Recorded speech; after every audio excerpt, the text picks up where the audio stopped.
The only two captains to lead the Oilers to a Stanley Cup on skates in Oilers sweaters tonight. On a night that Connor McDavid takes over as the new captain. Opening night at Rogers Place. Messier, Gretzky left that puck right at center ice, and Connor McDavid comes out, picks it up, and scores the net. So a little handoff between Messier, Gretzky, and Connor McDavid. Looking forward to what's going to happen at Rogers Place. Warm-up just starting there. The Flames and the Oilers in the back half of our doubleheader on Scotiabank Wednesday Night Hockey. But to want to put a bow on what happened in Ottawa tonight and the 5-4 Ottawa overtime win over the Toronto Maple Leafs that featured 4 goals from Austin Matthews, who, in a losing effort on his opening night of his NHL career, spoke with Christine Simpson. Well, Austin, I know you've been dreaming about playing in the NHL since you were a little kid. In your wildest dreams, though, did you see it unfolding like this? First player in NHL history to score 4 goals in his debut. Yeah, I mean, it's pretty unbelievable. You don't really draw it up like that, so definitely pretty special. It would have been nice to get the win. That's definitely my fault in that last goal, but I just kind of learn from it and build off. Were you nervous at all? Like, did you have a moment where it's like, oh boy, I am now in the NHL? No, not really. I don't think you can psych yourself out too much. You just got to go out there and play, and I think that's what we did here tonight. I mean, we definitely, every single line played well. Every single line could have had a couple goals, but, we were fortunate a couple good bounces on our side. But, like I said, there's always good and bad, so we'll take it and, continue to move forward. We saw your mom and dad in the stands. They, like every hockey parent, I know, sacrificed a lot to get you to this point. What did it mean to have them here in the building to watch you? Yeah, well, it meant a lot. I mean, it's a pretty special moment, not only for myself, but for them as well. They've been a huge part in, getting me to this point. So, it was only right for them to be there for the first one. All right, so you score 4 goals in your first game. Do you worry about the extra pressure if there could be any more on you? People are going to expect you to do this all the time. I mean, you don't really get too many of those games. Like I said, it's not, it's just one game. Take it, move forward and, focus on the next one. There's not every night you're not going to score 4 goals. So, this happened to be a great night, individually, especially for our line. So, we'll just continue to get better and better each and every day and, just stay focused. Well, Austin, thank you very much for this. Thank you.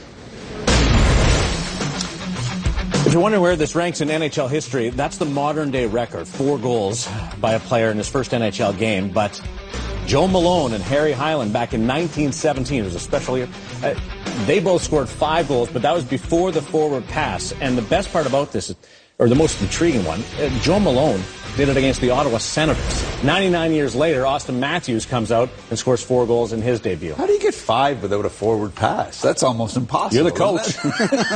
Yeah, you are the coach. I love that interview where he said, Christine and everybody's talking about all the great things he did, the 4 goals, and what's the first thing he says towards the end of that interview? End of the first question is, and the winning goal was my fault.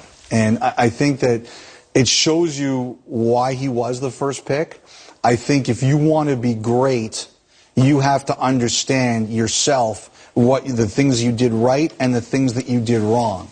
And a great player would say, yeah, I did great things tonight, but we lost, and that one is going to gnaw at me for 48 hours till we play again against Boston. And that's what bothers me about coaching. He scores the 4 goals. He has the game of his life.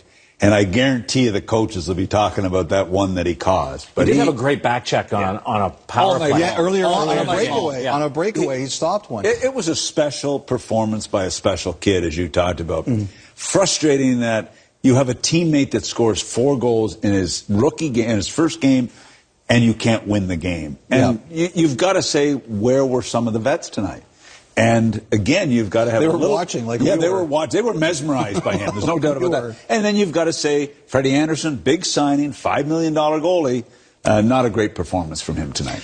Ottawa Senators end up winning the game. You aren't going to miss anything from Edmonton and Rogers Place in this opening ceremonies, but just a connection here between Connor McDavid and Austin Matthews. Connor was asked this summer, what advice would you give Austin Matthews? And Connor said, work hard, earn the respect of your teammates. He worked hard, and he owned that loss tonight as well on the 4 goals. Connor McDavid, first night as captain of the Oilers. He's standing by with Scott Oak. There's an awful lot going on here tonight. How much of a challenge is it to focus on the most important thing, which is the game? Not very hard. We're excited to go. We're ready to play, and that's the main thing here tonight. We're here looking to put on a good performance to our fans. They deserve it, so we're ready to go. Rexall Place is a magnificent facility that answers every one of the players' needs and then some. How does it affect your view of the game? They took all the excuses away from us. It's on us to perform now. We have everything we need to be successful, so it's on us now. Thanks, Connor. Thank you. Have it on. There's a side of Connor McDavid here where you're really on edge right now, wondering what his response tonight is going to be. You know, I think great players, and we saw this by the amount of players who were on Twitter tonight, from Chris Letang to Roberto Luongo to Joel Colburn. Fraser McLaren had a great tweet about how it equaled his career total. I think the best players and great players, they're fans.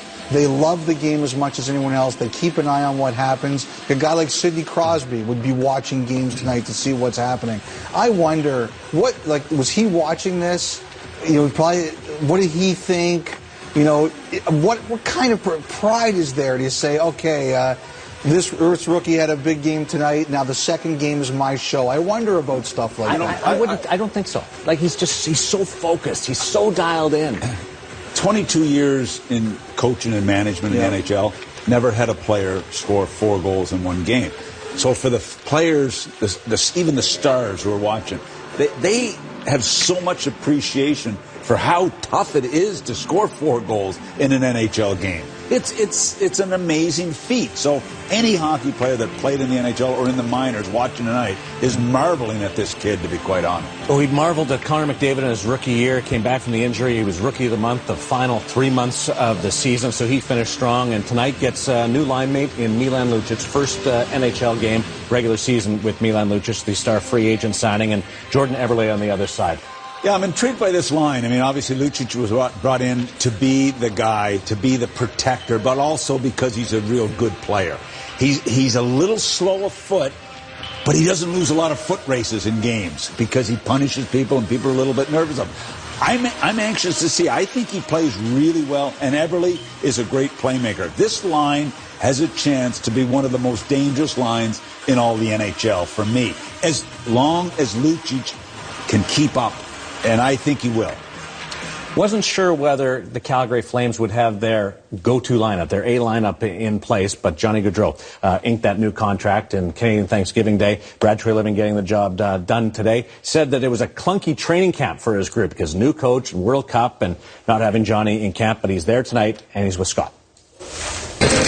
Johnny, contract settled. You're here in the nick of time. How confident were you that you'd be here for opening night with your team? Yeah, me and my family knew from day one. No way I was going to miss a game here. I want to be here for my teammates and be here for the city of Calgary, so we knew that going forward. This is such a big night for the Oilers and their fans. How many times have the words "spoil the party" come up amongst you and your teammates? Yeah, I mean, not much. I mean, I think we need to get off to a good start here. A good start to the season, a good start, playing here in Edmonton. So we're excited for it. Johnny. Yeah, thanks. Changes the whole dynamic of the Calgary Flames. You know, I think they have a chance to be the best team in Canada this year. I think everybody's looking at what Carey Price could single-handedly do with Montreal and how much that changes the dynamic of what the Canadians are. But when I look at the Calgary Flames top to bottom, I think they have a chance to be this country's best hope. And Gaudreau being back in the lineup for the first game has a lot to do with that. We watched 2 pretty special young players tonight with the Leafs, and Matthews and Marner, and we talk about the Edmonton Oilers young stars, but you've got to have a look at the Calgary Flames. 4 of their top 6, when you look at it, Monahan, Gaudreau, Bennett, and Tkachuk. That's 4 players in their top 6 who are kids and going to be the foundation of an Edmonton Oilers franchise. We talked about their defense going into last season. I love the look of that top 4 on that team and the age of them. I love their blue line, and I'm a big Brian Elliott guy. And Brian Elliott's a guy in his career, as you guys know, he's always played at his best when he feels he's been kind of disrespected. And here he goes, he takes St. Louis, 2 rounds into the playoffs, wins. He takes and then he doesn't get kept. He gets traded. That's the kind of motivation that has fed him in his career. And I think he's going to be a big factor here because of that. Couldn't get a feel for Calgary last year because their goaltending was so horrendous. This guy is a big difference maker for them. And he's playing for a new contract as well. The Calgary Flames and the Edmonton Oilers at Rogers Place. Game 2 of our doubleheader in Scotiabank Wednesday Night Hockey.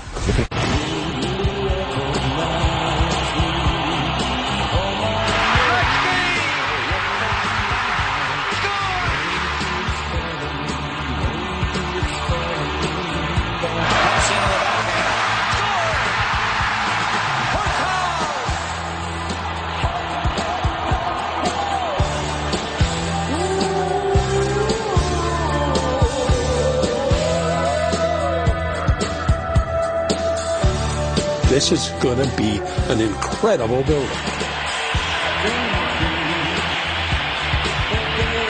Listen to the ovation as the Oilers come out onto the ice.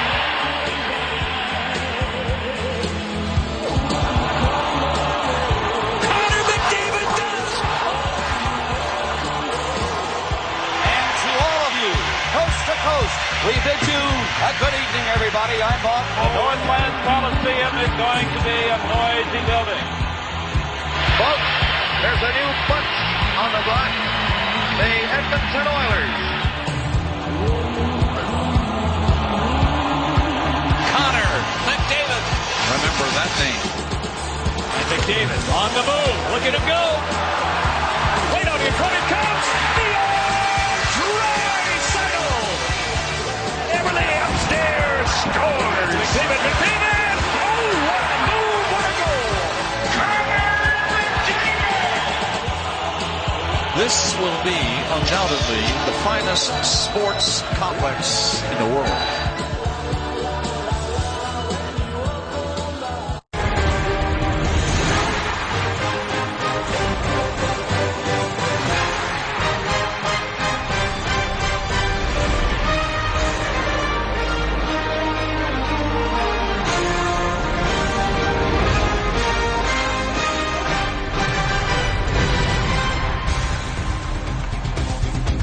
Josh Wilder, wonderful work as we tee up Rogers Place, the opening game in downtown Edmonton.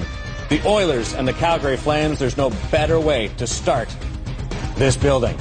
Connor McDavid with a high five, his first night as captain of the Edmonton Oilers. Wayne Gretzky's first game as captain of the Edmonton Oilers occurred back in 1983. They won 5-4 over the Toronto Maple Leafs. Edmonton started that season 7-0. Gretzky had a goal and an assist, first time wearing the C.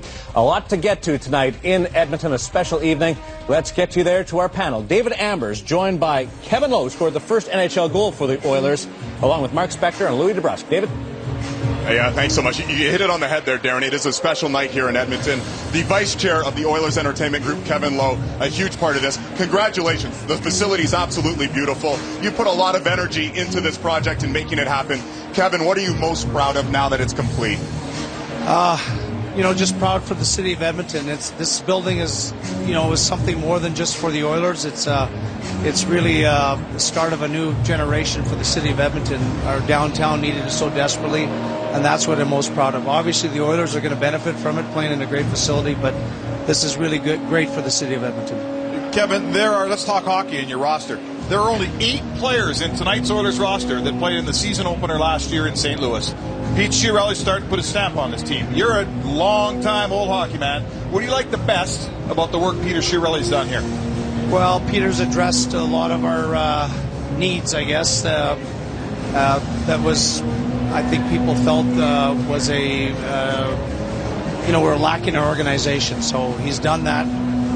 So that's an important thing. But for me personally, I like the fact that we're bigger and stronger, and we might lose some games, but we're not going to lose quite as easy as we had in the past. Kevin, you've been here for the longest tenured person ever with the Edmonton Oilers, from a player to a coach to a general manager, president of hockey operations, now with OEG. From a personal standpoint of view, you as a player, you guys made Rexall, the Coliseum back there, a very difficult building to come into and play. As a young team, you made a dynasty. Any suggestion to these young guys down there how they can kind of come together and make this a real difficult building to play in? Well, Louis, they got to learn how to win hockey games as a group. But you make a good point. That's one thing that Bob Nicholson and Peter Chiarelli wanted to establish. We have no identity. We didn't have an identity. Wanted to make this our building, and so perhaps the team that Peter's put together will be able to establish that this is our building in the years to come.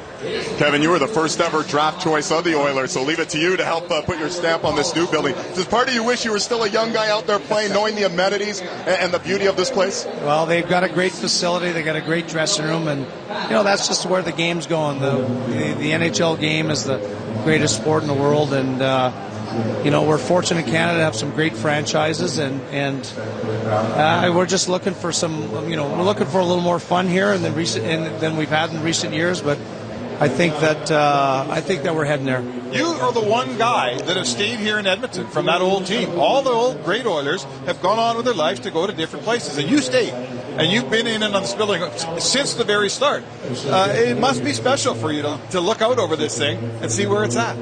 Well, this has been an 8-year project, so it's things don't get done overnight. But when you have someone leading the charge like Daryl Cates, who first of all, has the resources to do it, but more importantly, had the love for the city and the passion of the city. I mean, he could have done this wherever he wanted in the world because he had that capability, but he had the genuine love and desire to do something special for the city. So it's surreal, actually, Mark, when you think about it. We had some tough negotiations with the city, but we got to an amicable deal, and I know that everybody's happy about it, and this is just the start.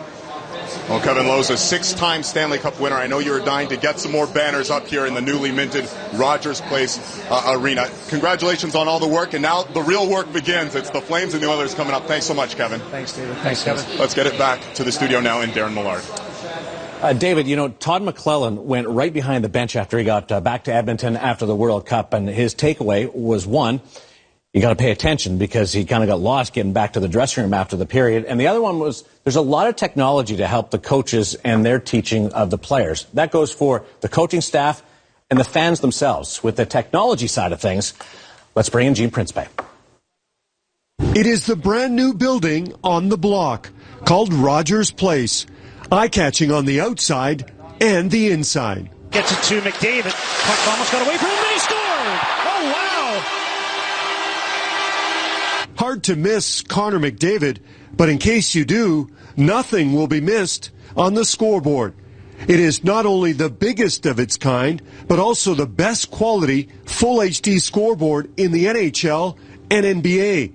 It weighs 90,000 pounds, is 46 feet wide, 36 feet high, and is 4.5 times the size of the scoreboard at Rexall Place. Here are some other Rogers Place technology tidbits. It is one television short of 1,300. The building has the top ice projection game presentation lighting in the NHL. There are 2,000 feet of LED ribbon and more than 8 million LED pixels in the 4 main scoreboard replay screens, all thanks to the $15 million commitment to technology by Rogers.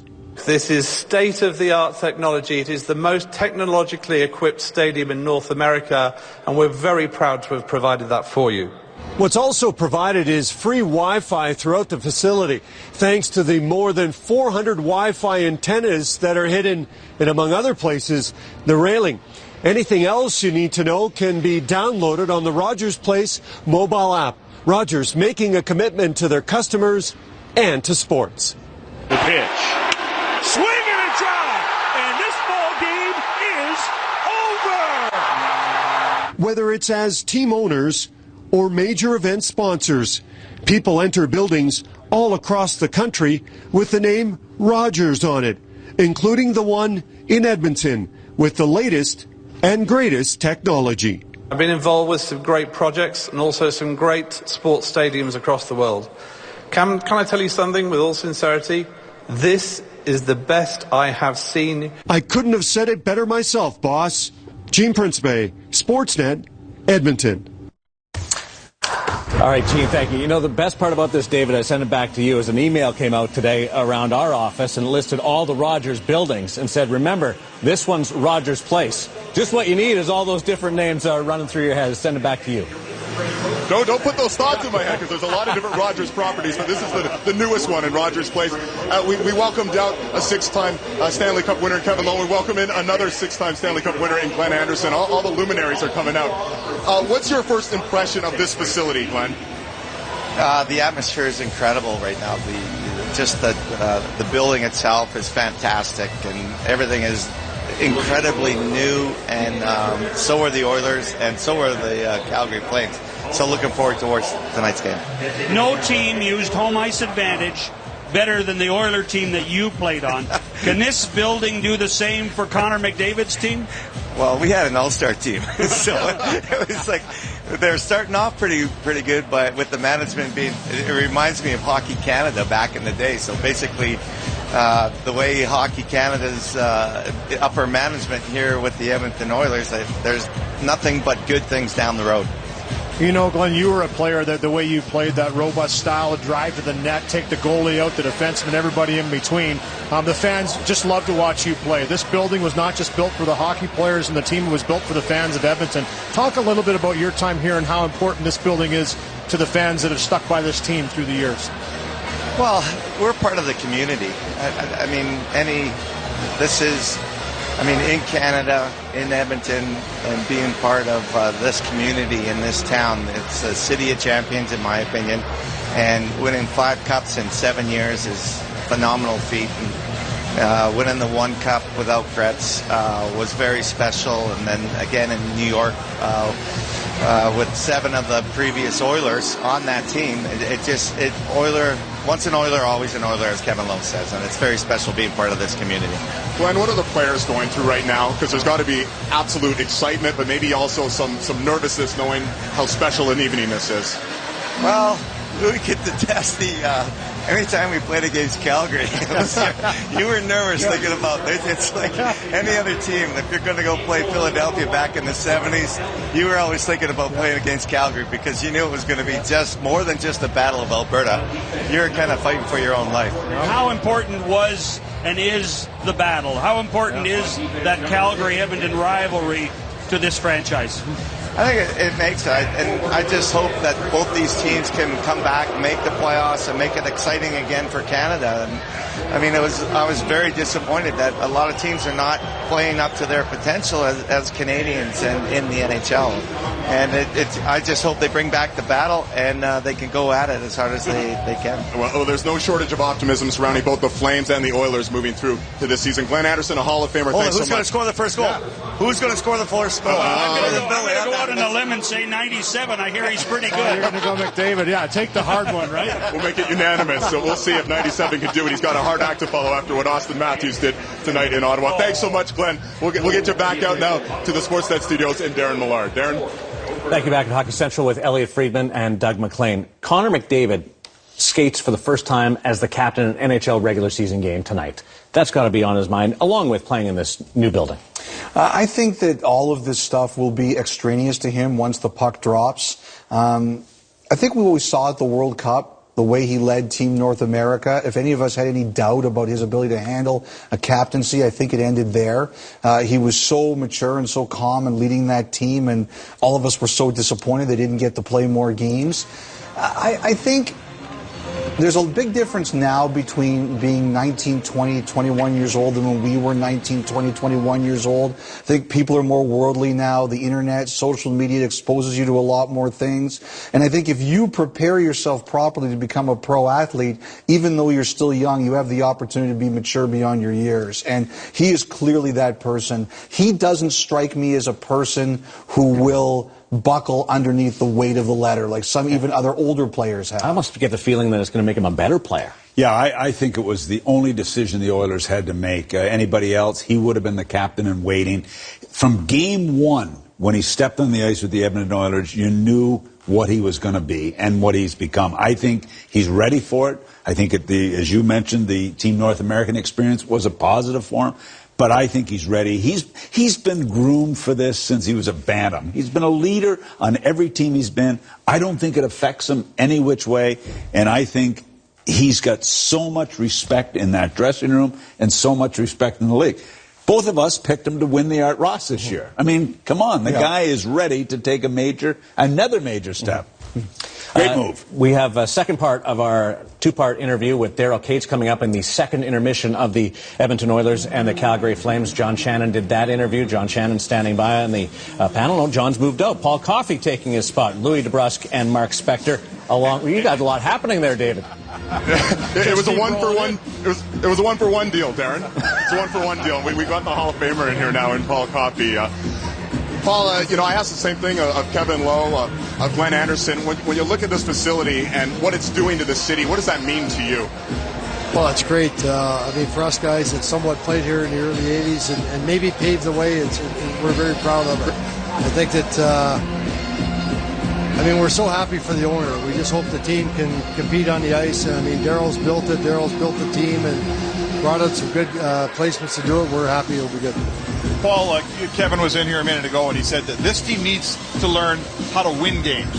And I know we don't have enough time for you to explain how you become a winner in hockey, but let's say come December 15th, how are we going to spot that this team is learning how to win games here? What are they going to be doing differently? Well, hopefully in a playoff position by then. I think they got enough winners on their team and their respective teams prior to coming to this, with Connor McDavid, Neary, and Nugent Hopkins and Eberle and Lucic with a cup in Boston. They got the right guys in place. They just can't get too down when they lose and just continue to play every night. You know, Paul, you guys were a bunch of young superstars yourself, and Connor McDavid, the youngest captain ever in the National Hockey League. Any advice to him from your perspective, coming up with a bunch of young stars, how you guys were able to mold together and lead together as young individuals in this league?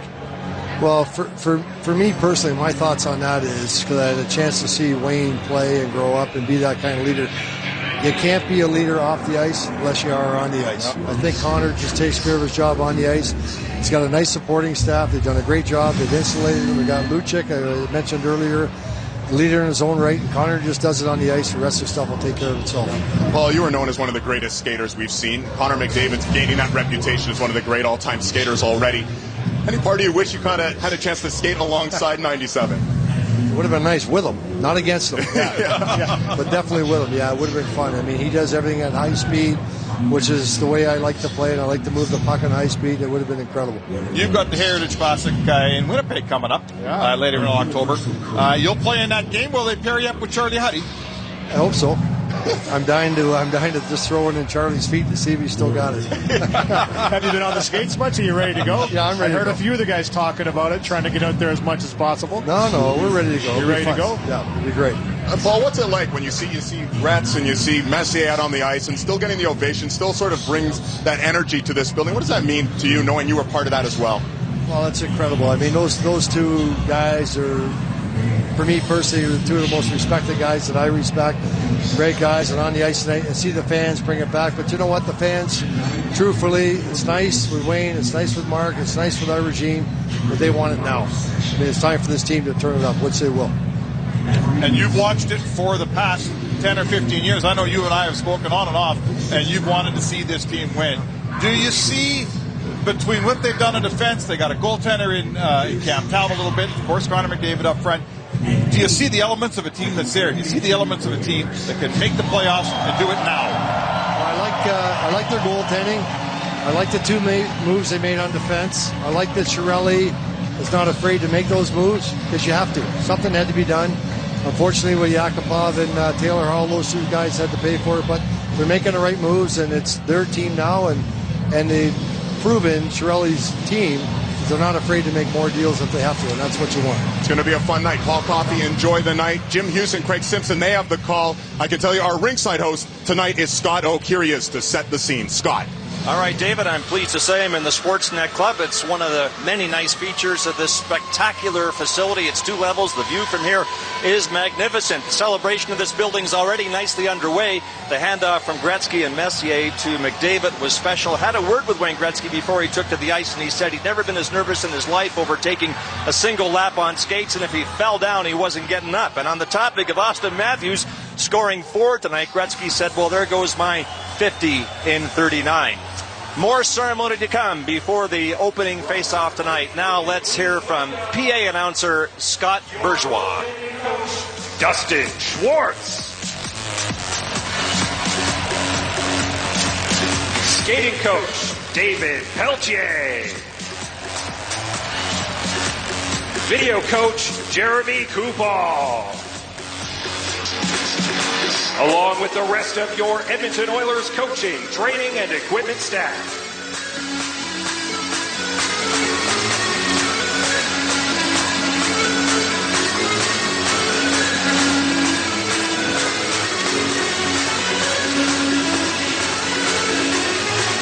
The assistant coaches, Jay Woodcroft.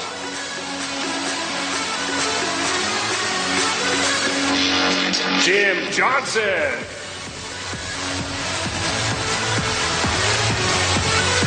And Ian Herbert.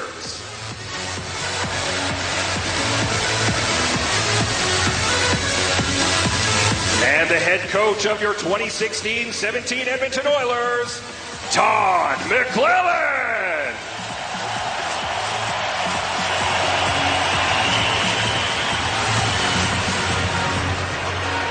Not dressed for your Oilers tonight, will you please welcome? On defense, number 5, Mark Bain.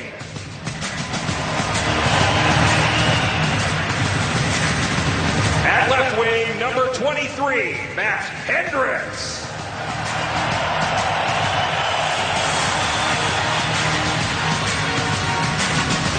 At right wing, number 26, Eero Pakarainen.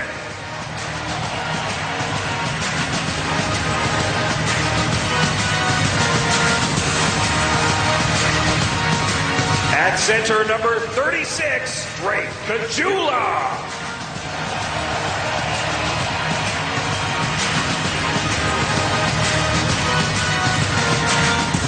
At center, number 51, Anton Lander.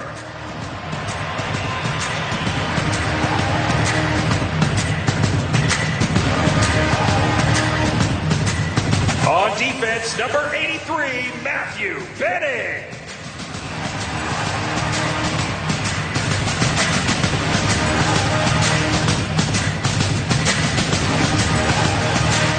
Ladies and gentlemen, will you please welcome to the ice, on defense, number 2, Andre Sekera.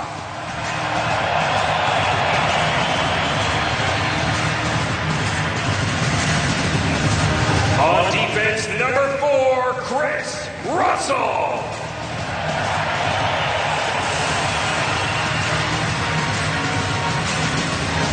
On defense, number 6, Adam Larson.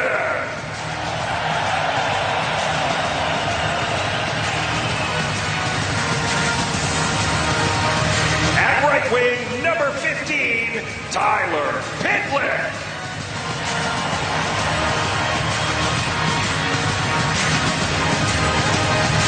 At left wing, number 19, Patrick Maroon.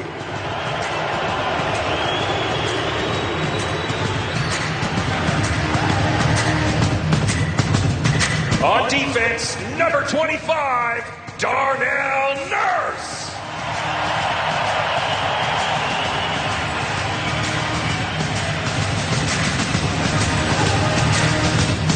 At center, number 29, Leon Draisaitl.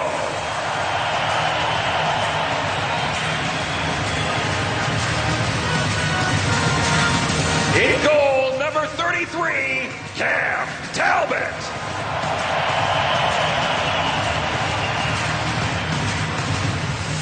At left wing, number 42, Anton Slepyshev.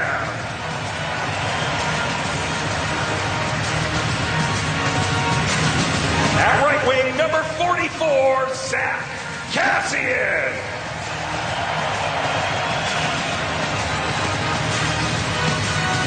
In goal, number 50, Jonas Gustafsson.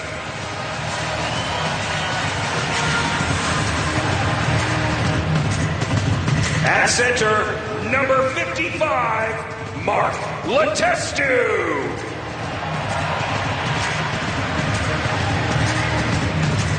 At left wing, number 67, Benoit Pouliot.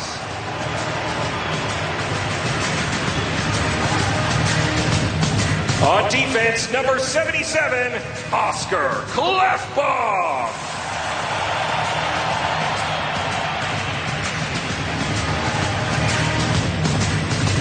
On defense, number 88, Brandon Davidson.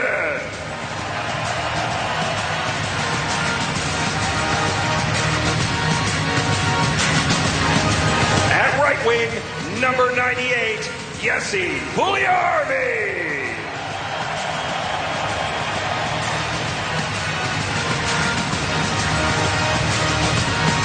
At right wing, one of your alternate captains, number 14, Jordan Eberle.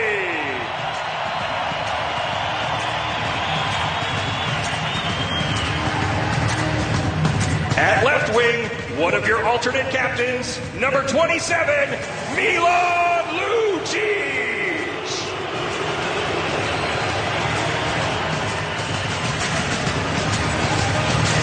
At center, one of your alternate captains, number 93, Ryan Nugent Hopkins.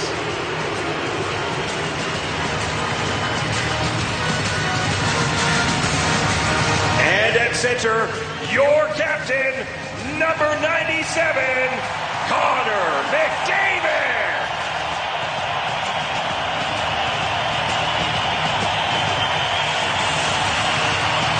Ladies and gentlemen, your 2016-17 Edmonton Oilers!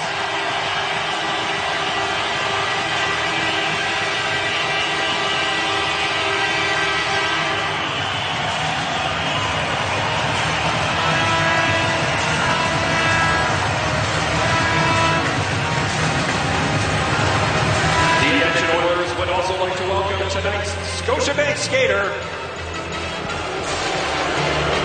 8-year-old TJ Terpsma.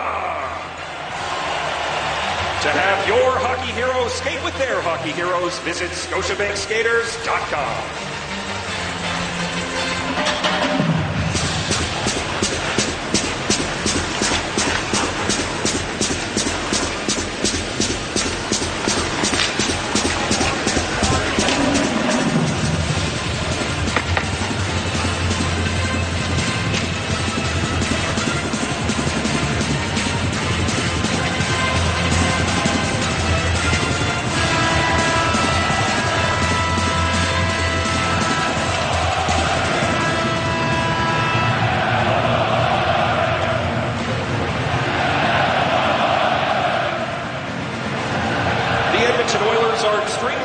To celebrate opening night presented by Rogers with you, the fans. And to kick things off, it is my pleasure to introduce to you season seat holders since the WHA. Fred and his wife Agnes have rarely missed a game. Representing all of the great Oilers fans for their passionate support, please welcome out to Rogers Place, Fred Lynch.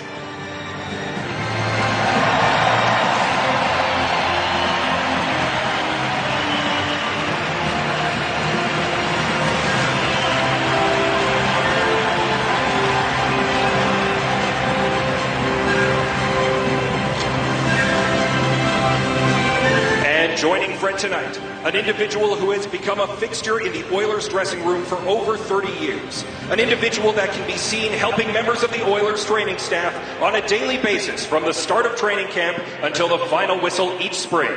An individual whose charitable support has been seen throughout oil country with talents that are not confined to just a hockey rink. Ladies and gentlemen, please welcome to Rogers Place Ice, Mr. Joey Moss.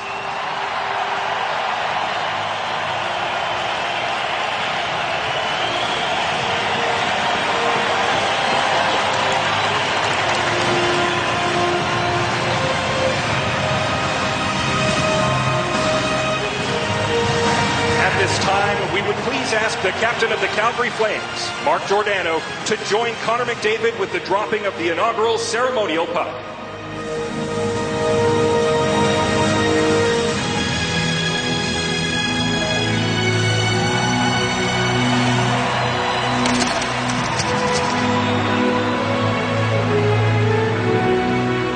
Now, Please rise, remove your hats, and join Oilers anthem singer Robert Clark in the singing of the Canadian National Anthem. Great to see you, big guy. Oh, Canada, our home and native land, true patriot love, in all thy sons' command, with glowing hearts we see thee rise, the true North strong and free, from far and wide, oh Canada, we stand on guard for thee. God keep our land glorious and free. Oh, Canada, we stand on guard for thee. Oh, Canada, we stand on guard for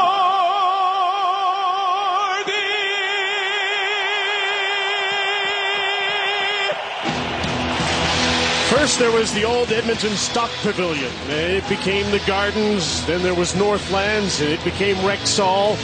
No one who ever played or watched a game in the old barns could ever have imagined this. Tonight, the unequivocal star of the show is Rogers Place, but it's about to be turned over to the players. A lot of them new on the Oilers and the Calgary Flames. Calgary had the worst goals against average in the NHL last season, so both goaltenders are brand new. 31-year-old Brian Elliott is the starter. He's backed up by Chad Johnson. Cam Talbot got better as the season went on for the Oilers, but they need him to be good right off the hop early in the season this time round. Referees tonight are Brian Pochmera and Kyle Raymond. Darren Gibbs and Mark Wheeler are the linesmen, and we're ready for hockey for the first time in Rogers Place. Connor McDavid's on the ice with his new line mates Milan Lucic on the left, Jordan Eberle on the right. Johnny Gaudreau, newly signed by the Calgary Flames, is on the ice with Sean Monahan and their new right winger who is in camp with Edmonton, Chris Versteeg, and he's wearing number 10. He's been in the league for a dozen years, and this is a great line they put him on night number 1 for Calgary. Captain of the Flames, Mark Giordano, with a long pass to Monahan. He tips the puck in. Oscar Klefbom decides to change. He lets his partner Adam Larson go back for the puck.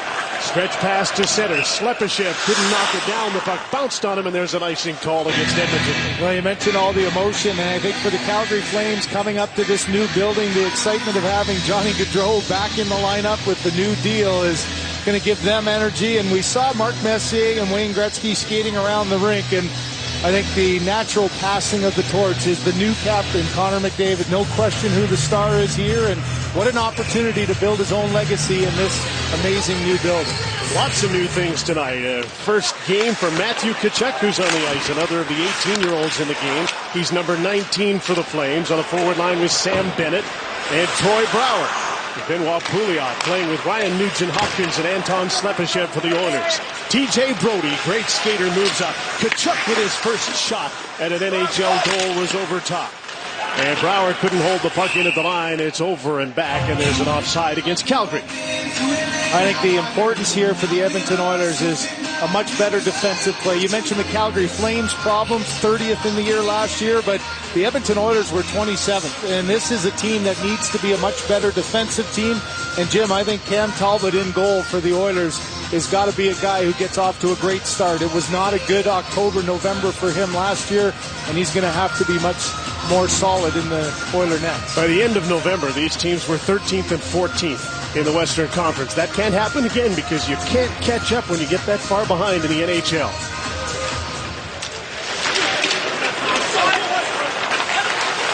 Off the draw, the Flames try and clear the puck, and interception. Leon Draisaitl shoots, he scores! Tipped in by Patrick Maroon.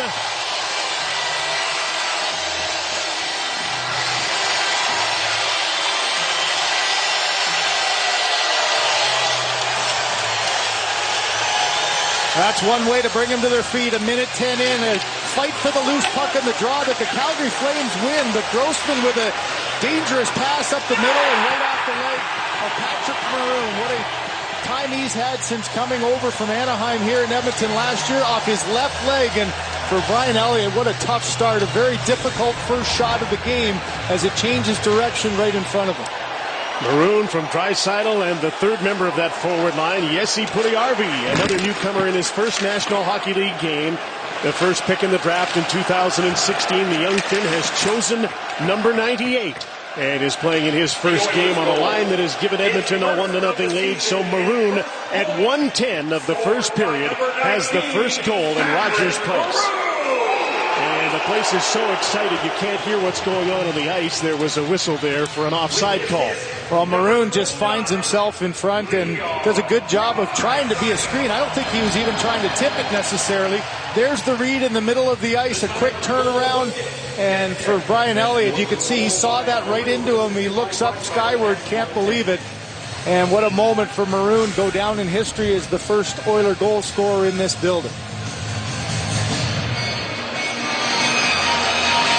Fourth line shift here for Edmonton. Mark Letestu plays on the fourth line.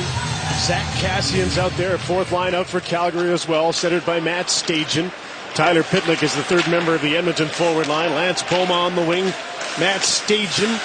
He's got Alex Chesson with the puck in front. 2 chances, he scores! Chesson scores for Calgary. It's a 1-1 tie. Wow, for both goaltenders, we mentioned the importance of them getting off to good starts. Elliott lets his first in, and for Cam Talbot, the very same. It's just a simple dump in there. The puck is loose. A heads-up play by Chesson, though, coming from behind, how quickly he gets one chance at it and quickly jumps on the rebound. I don't think the reaction by Talbot, Jim, was one that he knew where that rebound went to, and a split second he opened the 5-hole, and credit the Calgary winger with finding that little room that there was there, as you see from the net cam. 36 seconds after the goal by Patrick Maroon. And Calgary's Alex Chesson, former Ottawa Senator and Dallas Star, where he played for his new coach Glenn Gulletson, has tied things up 1-1. This is going old school, a high-scoring Calgary-Edmonton game like the old days. I hope so. We haven't seen these before. Number 39, Alex Chesson. Mark Letestu to center. Dumps the puck in. 1 forechecker at Zach Kassian, but Mark Giordano got back. He's paired with Weidman. There's the stretch pass. They look for Johnny Gaudreau. He has an uncanny knack for knowing when he can cheat a little bit and take off, and they tried to find him. And that's, as a goaltender, you're going to have to be aware of that. And interesting play. You see Darnell Nurse on one side. He thought the puck was going to go all the way around, Jim, so he stopped for a split second, was short to get there, and a heads-up Chesson getting his own rebound. I think everyone's got to take a breath now, both sides, to say, okay, let's get back to this game. We're back to even, and start playing a little bit more control on either side. No. Don't spoil the fun. Okay, keep it going. You know there'll be some chances with the great offensive players that are in this game.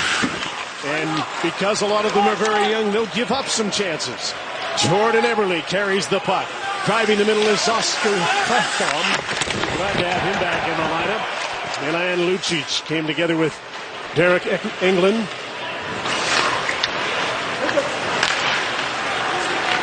Adam Larson paired on defense here with Klefbom. Both first-round picks out of the 2011 draft. Both 23 years old. Playing together off the bench to hold the puck in. Andre Sekera. He's paired with Chris Russell, another newcomer. He's the only man back. Good row with T.J. Brody. Passes off. Troy Brouwer protects the puck in, dumps it into the corner as Calgary completes the change. Talbot touches the puck. And Chris Russell just got drilled into the boards. Penalty coming up on the play. It'll be against Matthew Tkachuk. And the first time his name goes on an NHL score sheet will be for a penalty. And this is what you see, Jim, when you look at these types of games. At one end, you got Lucic. He's a veteran guy, but he knows that he has to get physical, so he tries to lay a big one on Englund. And you mentioned a young player trying to make his mark in the National Hockey League. Bad timing there as Russell turned around with the reverse pass, and Tkachuk didn't lay up in time. So the first penalty and an early opportunity for the Oilers to get this crowd back on their feet. Power plays brought to you by BioSteel Sports Nutrition, the natural choice for everyday performance. Drink the pink. Ryan Nugent-Hopkins starts on the power play. McDavid is to his left. Maroon to his right. There's a shot from the point. Oscar Klefbom jumps in here. Jesse Puljujärvi in his first NHL game is out on the power play as well. A 4-forward, 1 D-man set up with Klefbom the only man back. Pouliot, not McDavid, out on the ice as the other forward. The second power play unit gets this started, and Klefbom is back for the puck as the penalty killers change up. Klefbom only played 30 games last season. Puljujärvi gets the puck in deep, hustling in after it is Ryan Nugent-Hopkins. Double teamed in the corner. The Oilers' Maroon gets the puck to Pouliot. From the blue line, Klefbom into the middle. Passes off. Nugent-Hopkins waits. Draws a defender in. Klefbom shoots off some skates. Loose puck. Just poked away from Nugent-Hopkins at the last second. Stajan gets the puck down the ice. What a difficult start for Elliott there. That deflected about 3 different times and finally came to his doorstep, and he did an excellent job of poking it away and not allowing that rebound on the stick of Nugent-Hopkins. Nugent-Hopkins had an open net if he could have got his stick to it. Here comes Connor McDavid with speed. Milan Lucic takes over. Throws the puck back to the blue line. Sekera. Draisaitl around the outside they go. McDavid gets a return pass. Turns to the net. He shoots. Another deflection in front of the net. This time the puck went to the corner. Chasson to center. TJ Brody, short-handed, snaps the shot. Talbot makes the save. And the power play will regroup with 20 seconds to go in it. Quickly back to center. McDavid gains the line, trying to refine the puck. It's in some feet. And thrown up the boards, didn't quite get out. Frolik couldn't clear it. Everly got hit by big Nick Grossman. Another new Calgary Flame, number 8. 6'4", 230 pounds. He's big as a house. Tkachuk's back on. No shots for the Oilers on the power play. Here's Grossman trying to slide the puck in front. Now he's trapped. And back the other way come the Oilers. Pitlick shoots. He scores!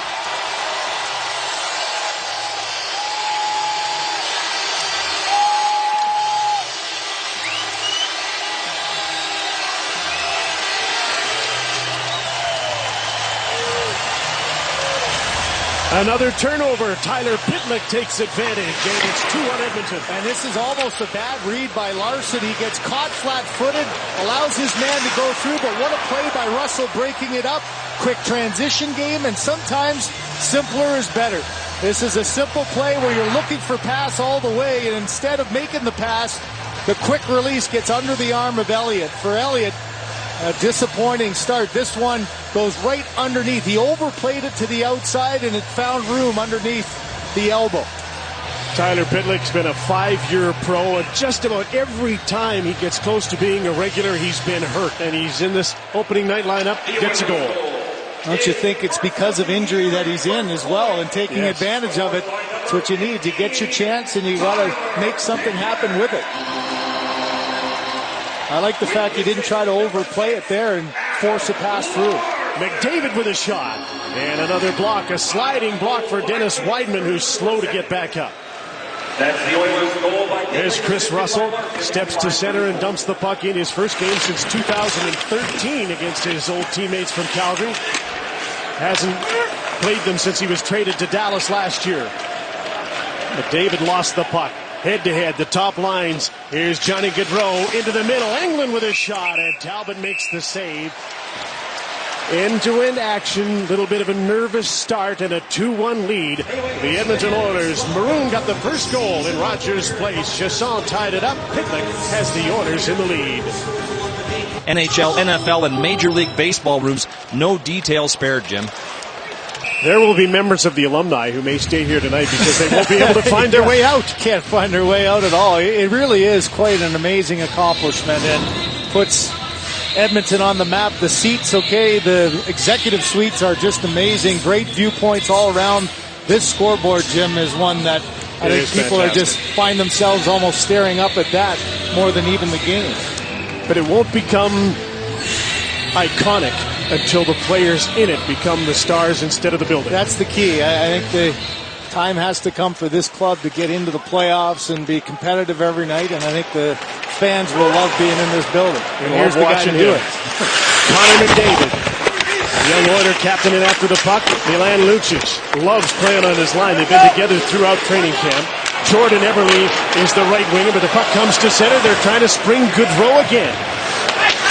And Johnny will make a change here with Monahan and Versteeg. You really have to be heads up, don't you? When you're a defensive pairing and you see who's on the ice for Calgary, you got to be backing up and making sure you don't let 13 get behind you. McDavid stays. Bennett's line has come on against him.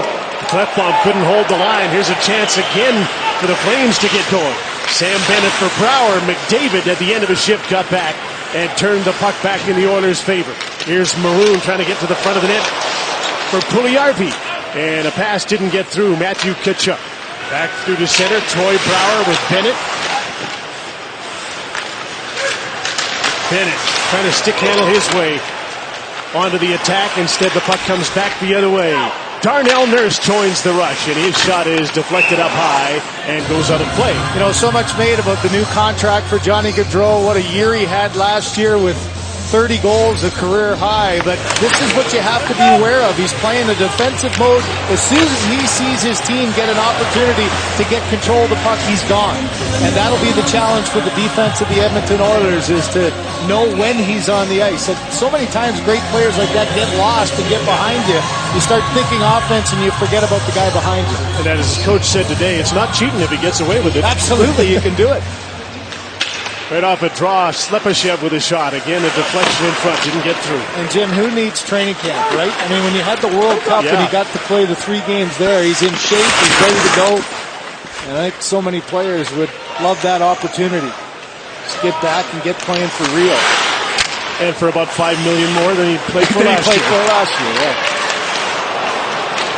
Dougie Hamilton got the puck to center. Matt Stajan, with nobody with him, just dumped it in. Darnell Nurse is back on this pair with Brandon Davidson, who really came into his own and earned a spot on this team last year. Number 88 steps up to center. Feeds Ryan Nugent-Hopkins. He too played in the World Cup. Pitlick is in with him, number 15, in the midst of a change. Here comes Cassian. Looked like he wanted a big hit. The Oilers overskated the puck at the blue line, but a good back check by Tyler Pitlick. Nephew of Lance, who was an NHLer. Ferland on an all-Michael line. Backlund, Frolik, and Ferland. And for Calgary, they dumped the puck in. Talbot out to play it again. Mishandled it. And here's Zach Cassian away again. The Oilers have 2 goals on 2 shots. Haven't had one since Pitlick's goal. 9 minutes into the first period at Rogers Place. DJ Brody with an errant pass. Clefbaum intercepted. Adam Larson feeds the puck ahead. Eberle trying to get it. Lucic is there. Up the middle comes Monahan. Head-to-head again. Monahan's line against McDavid's. And the puck is onto the Edmonton bench, stopping play. Jim, you mentioned only the 2 shots for the Edmonton Oilers. They've had the attempts, though, but this is regular season hockey, and you got to block shots. Bowman gets one right in the hand. That one smarts in front of the net on the penalty kill. Englund does a nice job. McDavid goes and forces, and there's 3 big blocks that nicked up all 3 Calgary Flames who did them. What's going through the mind of Brian Elliott, though, right now, Jim, in his first game with a new club with so much at stake? A little bit of bad luck, but 2 shots, 2 goals. You want to erase that quickly. Settle down, make the next save. Hope the offense picks him up. And then Johnny scores. Gaudreau, Monahan, and Versteeg. They just met each other at dinner last night. That's how new that line is together. McDavid. Lucic followed him in and got the puck. Larson to Clefbaum. Intentionally wide of the net off these lively boards. McDavid makes a move, trying to bank one in, or trying to find Lucic in front, perhaps. You saw the Oilers using the boards there, as you mentioned, Jim. That's something you got to get used to in a new building.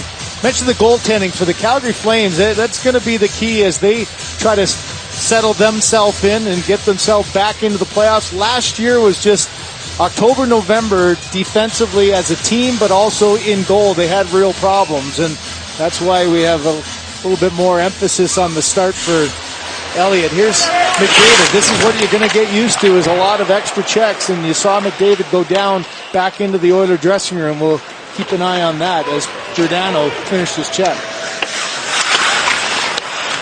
Flames in on the attack. Brouwer overskated the puck, and he hit Pouliot.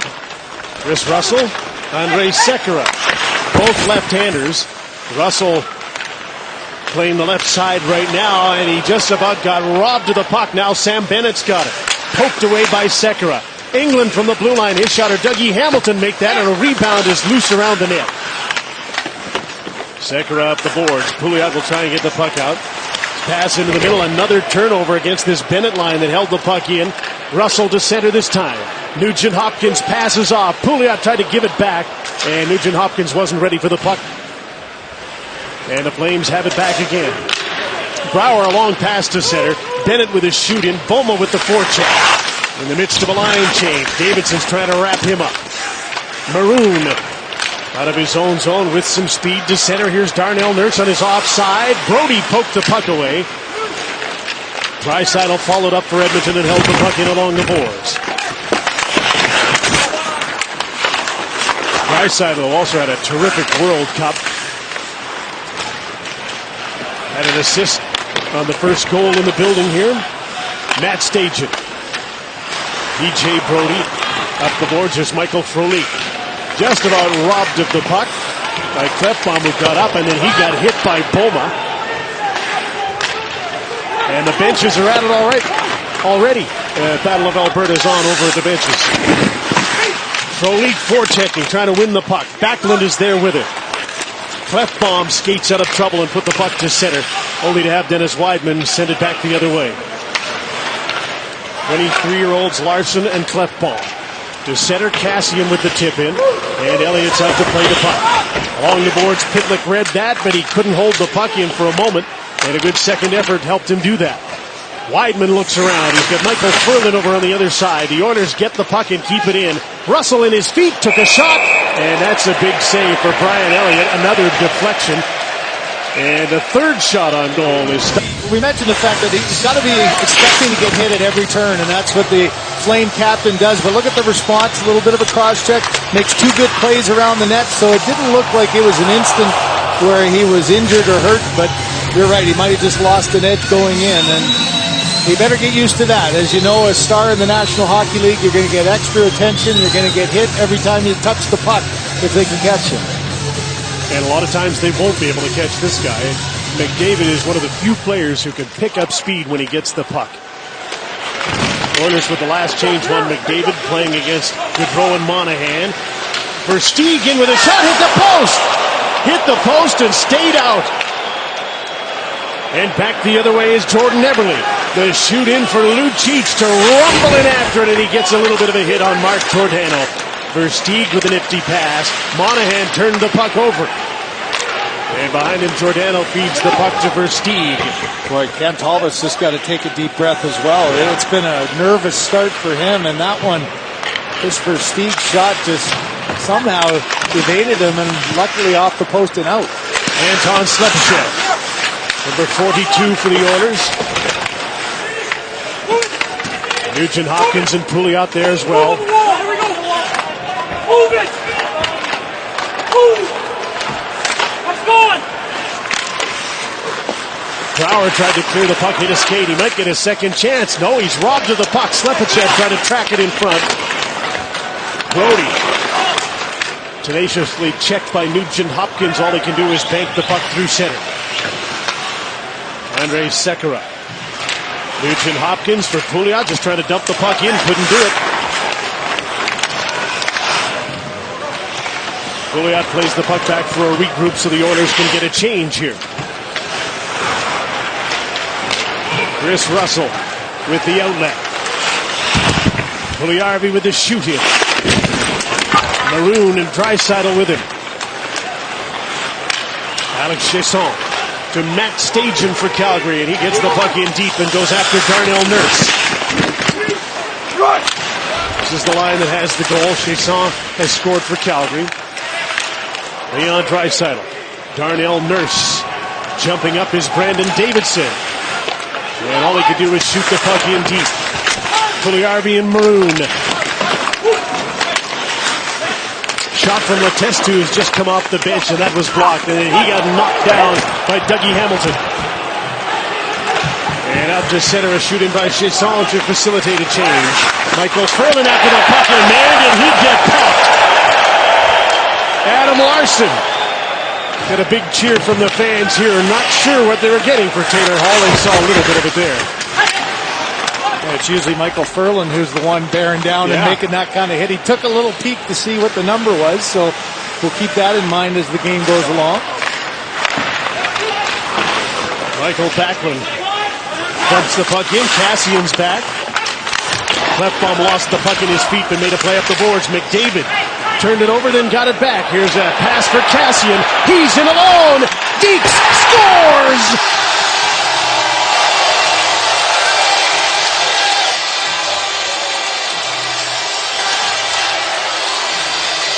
Calgary caught on a change. McDavid and Cassian make them pay. 3-1 Oilers. Look at the top of your screen. Everybody going to the bench a little bit late, developing, and a heads-up play by McDavid. Instead of allowing that puck to go up, he just kicked it back to his D-man, and a heads-up pass there by Clefbaum, tape to tape.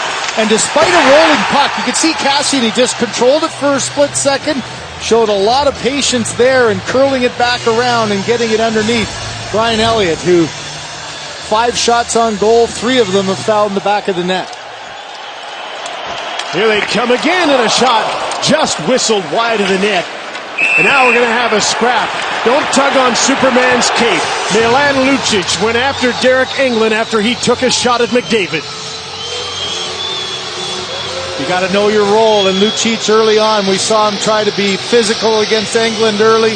This is the response, as you said. McDavid almost scored on the play, and Englund finished his check, and there was just no hesitation by Milan Lucic. Whether he wins this battle or not, it's going after it, sending that message. You know, this is going to be riding shotgun to 97 all year. Here's the shot. He gets pushed in, and the quick reaction. Englund knew it was coming. Lucic went after him. Think about the future around here other than we wanted to become the best team we could possibly be, end quote, and they surely did that, Jim. And now he's very much involved with the Edmonton Oilers, and I'm sure he can impart a little wisdom to Connor McDavid, who now has an assist in his new building. McDavid out on the ice again with Maroon and Eberle. Not the bring you out of your seat assist like we're used to seeing, no, as well. But they it's all such count. a heads-up play. Yeah, it really was. You know, remember, Craig, Connor McDavid got hit earlier by Mark Giordano, and then Englund went after him. I think that was Milan Lucic just saying, okay, boys, stop. And he knows his role. Right? That's the one thing about bringing Lucic in here. He's not a 24-year-old on his second big contract. He's been playing the role. He understands what he needs to do and how he needs to play to be successful here. Here's Eberle. Here's McDavid. Faked and took a shot. Elliott made the save and had no idea where the puck was. What a fake by McDavid. He was looking over at Eberle and then decided to snap the shot. Maroon, the centering pass. McDavid just missed the net. Deft little backhand tip, just missed. Good throw to center. Steve shoots the puck in. Both teams change. Well, you can see why you want to finish your check. I mean, when you're playing against McDavid, you try to end the cycle by putting him on his rear end. And that time he slipped through and almost put it in the back of the net. Nugent Hopkins, Slepyshev fanned on an attempt to shoot the puck. Dougie Hamilton cut off along the boards. Brody is following and gets the puck. Here's Troy Brouwer. Drops the puck off Bennett. Brody. Tkachuk tried to bury a backhander. Another chance. Hamilton at the side of the net. Matthew Tkachuk fighting for the puck. And it's knocked away from the front of the goal. Here they are again with Brouwer trying to center. And a good shift here for Brouwer, Bennett, and Tkachuk of Calgary. Tonight's Edmonton Oilers power plays are brought to you by BioSteel. Drink the pink. Well, right now the Flames on the road just trying to make sure this period doesn't get away from them. They're in pretty good defensive position, but it's McDavid who beats Giordano off the wall. It's just a quick reaction there. He got inside position, and Elliott stood his ground. Off a draw in their own end. The Oilers get back down into the attacking zone. Maroon had his arm around the defender, Weidman. Weidman again. Two Oilers facing him. Draisaitl just about intercepted the pass. Ferland to Frolik with Backlund at center. Dumps the puck in for the Flames. Clefbaum is back. Under pressure from Michael Frolik. Backlund to the blue line. TJ Brody. Nick Grossman. Draisaitl breaks up the play. Sends Maroon the other way. He's at the end of a shift.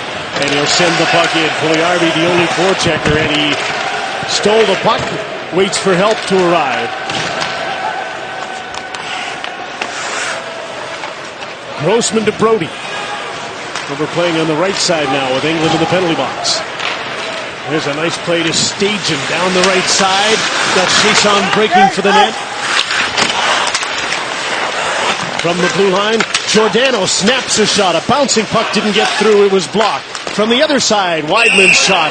Scooped up by Cam Talbot. The Flames got a lot of their offense from their defense, and Giordano got the puck to the net on that shift. They do. A new head coach, Glenn Gullikson, knows that if this team's going to be successful, you still have to have that push from the back end, but they have to be a much better defensive team. And I think that was from day one really the focus of just an all-around 200-foot game for these Flames. What do you think he's looking for by splitting up Giordano and TJ Brody? That was such a good pair. Well, I think you're just trying to get as much depth as you can and see what you have on the back end. But, Jim, we've seen already the pairings changed a little bit. When the pressure comes on and the Oilers go with their top two lines, he's forced to make a change. Like every coach, you're tinkering right now with what lineup works. Straight up the middle. Here comes Connor McDavid. Pouliot with a shot. Elliott with a save. And again, he was searching for the puck after he made the save off his shoulder. There's McDavid again, just baiting the puck there in between the feet of the defenseman. And you have to be quick to react. In the middle of two guys, he still made the pass to the outside. John Monahan.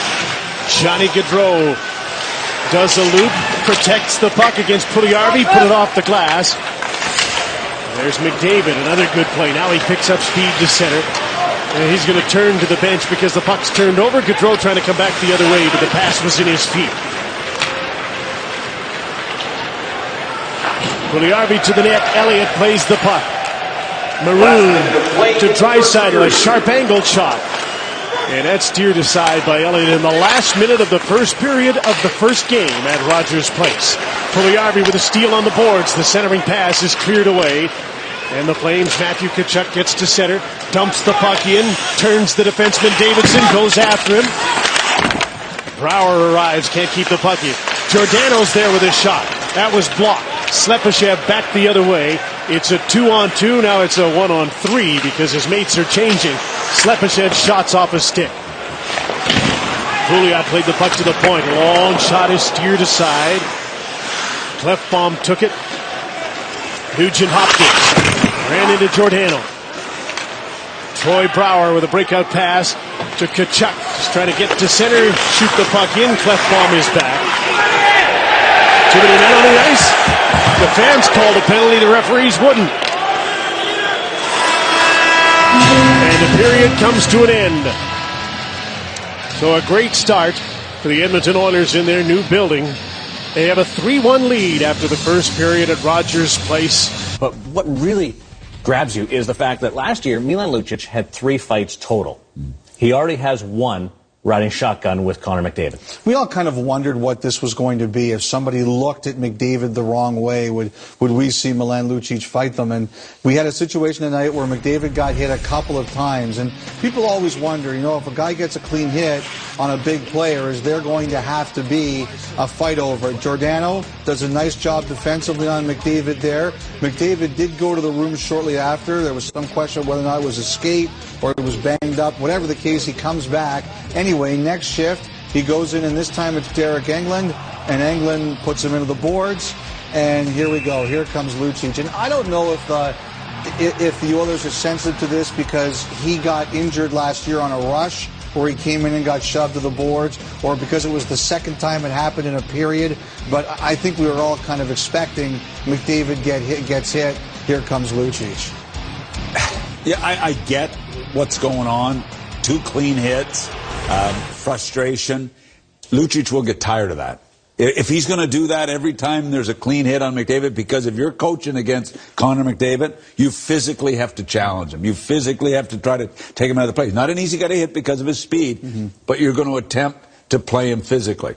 So, but you're not surprised that Milan Lucic would try to cement that? No, and I think it's a good precedent to set by Lucic. I mean, obviously that was a key factor in coming in here, and it was a good precedent to set. But how many times is he going to have to do it? Like you said, he fought 3 times last year.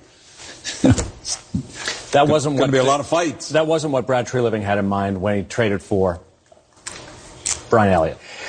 It's been a tough night for goaltenders. I mean, we haven't talked a lot about the goaltenders, but we've watched them, and there's been a lot of soft goals, both in the Toronto-Ottawa game with the Anderson boys not coming up with a great performance, and then again tonight. I mean, 2 iffy goals in that period. And you know what? They're not even wearing the new equipment yet. Oh, no. When's that coming? Soon. On the other side of this 3-1 lead for the Edmonton Oilers, Wayne Gretzky and Mark Messier join our panel at Rogers Place. We've seen this before, the Oilers scoring 3 goals in their first 5 shots, but it was at the other rink, and the guys are doing most of the damage, standing by with David Amber at Rogers Place. Yeah, truly reminiscent of 1980s Oilers hockey. Wayne Gretzky, Mark Messier, John Shannon. Guys, we got a chance to talk this morning, and you said you were a little bit nervous to get out there on the ice because you guys were part of the pregame ceremony. What was that moment like for you? Well, listen, we're fortunate enough to play with some of the greatest players in the world and really good guys. But we hadn't skated a whole lot recently, so we had to go out and take a twirl in front of all these people. I know I was nervous. I went on the practice rink just to get comfortable. But Mark here, he was an old pro. He was ready to go.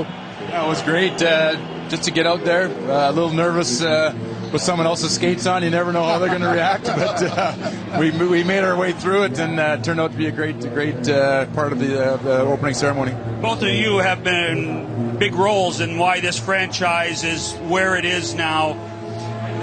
The days at Rexall, Northlands Coliseum, Skyreach, whatever you want to call it. What does this mean coming downtown in front of probably the best arena in the National Hockey League right now? Wayne? I'll let Mark go first. He's an Edmonton boy. So.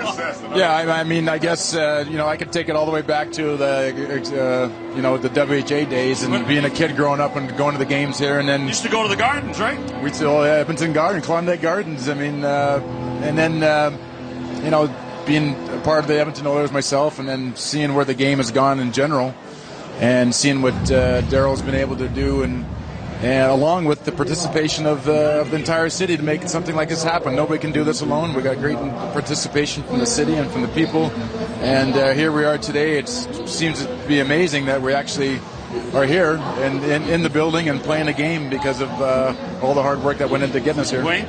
Yeah, I agree with Mark. So many unselfish people. It was a great team because the players were unselfish, and we had a great coach, and we had one goal, and that was to become a champion.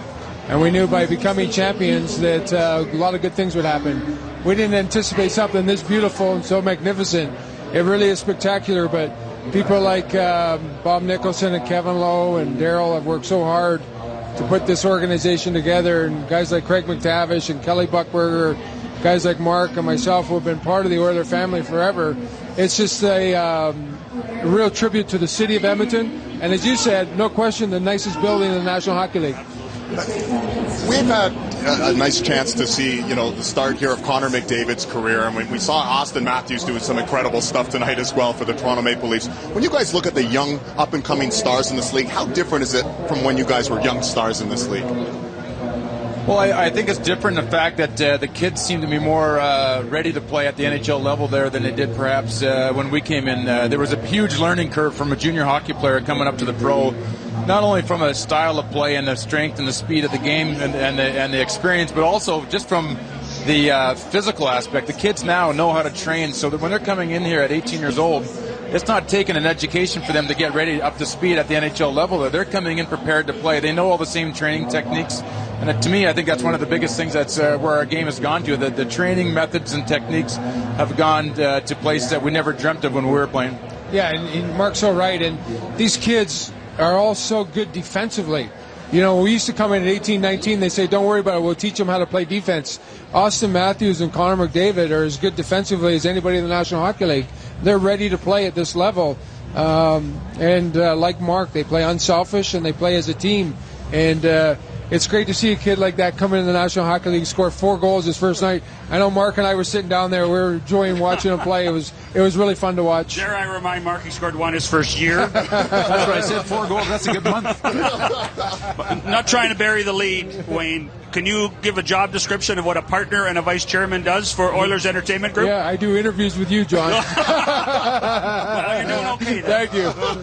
But it's important, though, because we had Kevin Lowe out here before, Paul Coffey, Glenn Anderson. There's an attachment, the great dynasty from the 80s and what we're seeing now with the Oilers. Yeah. Why is there that attachment? Glenn Sather used to tell us when we were kids, one day you guys are going to walk together, you guys are going to be together your entire life, and these memories are going to be really special. And we used to, we believed him, but we didn't realize how great it was going to be. I mean, my goodness, we've raised millions of dollars for children's hospitals with different reunions and functions. We're excited about playing in Winnipeg, the outdoor game as a group. We just get together and we all have a great time. And you know what? We raise a lot of money for kids who are less fortunate. We didn't realize it was going to be this great. You guys aren't going to complain about ice time in Winnipeg, though, are you? I mean, I used to know those arguments. There was always enough ice for everybody, and the stage is always big enough for everybody when you win. Yeah. And there it is. The Heritage Classic is coming up in just a bit more than a week. It's going to be a lot of fun outside in Winnipeg. Wayne Gretzky, Mark Messier, thanks so much, guys. A big part of what we're seeing here tonight in Edmonton. Congratulations on that. Thank you, guys. All right, let's get it back in the studio now with Darren Millard. Darren?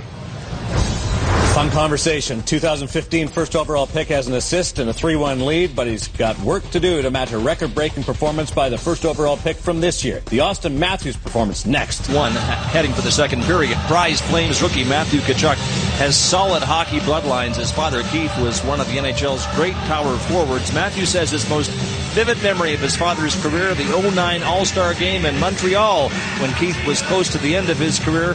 Matthew says being in the presence of all that greatness made him realize just what a special player his father was. Keith here tonight with wife Chantel, and he says he's more nervous over his son's NHL debut than he was his own with the Winnipeg Jets back in February of '92. Jim. Matthew made a good account of himself in the first period on his line with Sam Bennett. And Troy Brouwer got a penalty. That line was pretty good. I don't think the Calgary Flames would be really disappointed in their first period other than the fact that they fell behind. And now it's time for everybody just to settle down. It was a bit of a nervous period, didn't you think, Craig? It really did. You wonder if it's just the new environment for everybody, but I thought it was equal on both sides. Some turnovers, some mistakes, but as you mentioned, when the puck's finding a way to go in, you got to try to turn that around, and that's what Calgary, they kept it to a 2-goal game here, and they need a better second period. Milan Lucic still sitting in the penalty box after a fight with Derek England. So Patrick Maroon playing with Connor McDavid. Adam Larson turned the puck over. That's what they want him to do. Just make defensive plays, move the puck. Mark Giordano and Dennis Weidman paired together. McDavid pounces through the puck to the front of the net, but there'll be a penalty on this play. And it'll be against Patrick Maroon of the Edmonton Oilers. Calgary will get its first power play. Well, Maroon smiling at the play, didn't think he should have got it. Englund comes out of the box and gives him a chirp, but you could see the numbers were there, and it's just the extra hit. 19, 2 minutes for boarding. From 2 feet away. I think if he just follows through there, he probably doesn't get the call, but it's right at the end that he knocks the feet up of Giordano. So what a chance here early on for the Calgary Flames to ignite their offense with an early power play. Power play last season was ranked 22nd in the league. Johnny Gaudreau is out on it. Troy Brouwer is a new addition to the power play. Sean Monahan on his 22nd birthday today is the centerman. Dougie Hamilton and Giordano, 2 defensemen back at the blue line and switched sides. Calgary won the draw. Giordano to Gaudreau. Lost the handle for a second. Passes down low. Monahan to Gaudreau. Moves in. Fires the puck. Talbot the save. The rebound, and Monahan couldn't get it by him. And a couple of big saves for Cam Talbot. Well, I think it's really important here for Calgary to not pass up shots. We mentioned the nervousness. I thought Talbot in the first period had it as well. Monahan and Gaudreau looking for a little bit of opening down low. The rebound was there for a split second. And unlike the first goal of the game, watch Talbot here. He's able to close the pads at the last second. It was there, and then quickly able to get on that puck. Still, he created the second chance. Didn't catch it. Another face-off win for Calgary. Giordano. Here's Gaudreau again. Down to the side of the net. Monahan, the backdoor play. That was tipped away. Giordano. Dougie Hamilton. Brouwer in the slot. Passes off to Monahan. Meantime, Gaudreau over on the other side awaits the arrival of the puck. Hooks it into the middle. Brouwer tried to set up Monahan. The pass didn't get through. Gaudreau turns. He's got to play at the side of the net. Instead goes back to Giordano. Didn't think he could get his shot through. Passes off. Gaudreau shoots. Top of the save. Rebound. Chip. Not in it. Saved to the side of the net. There's another save by a defender. Monahan bats away at the puck.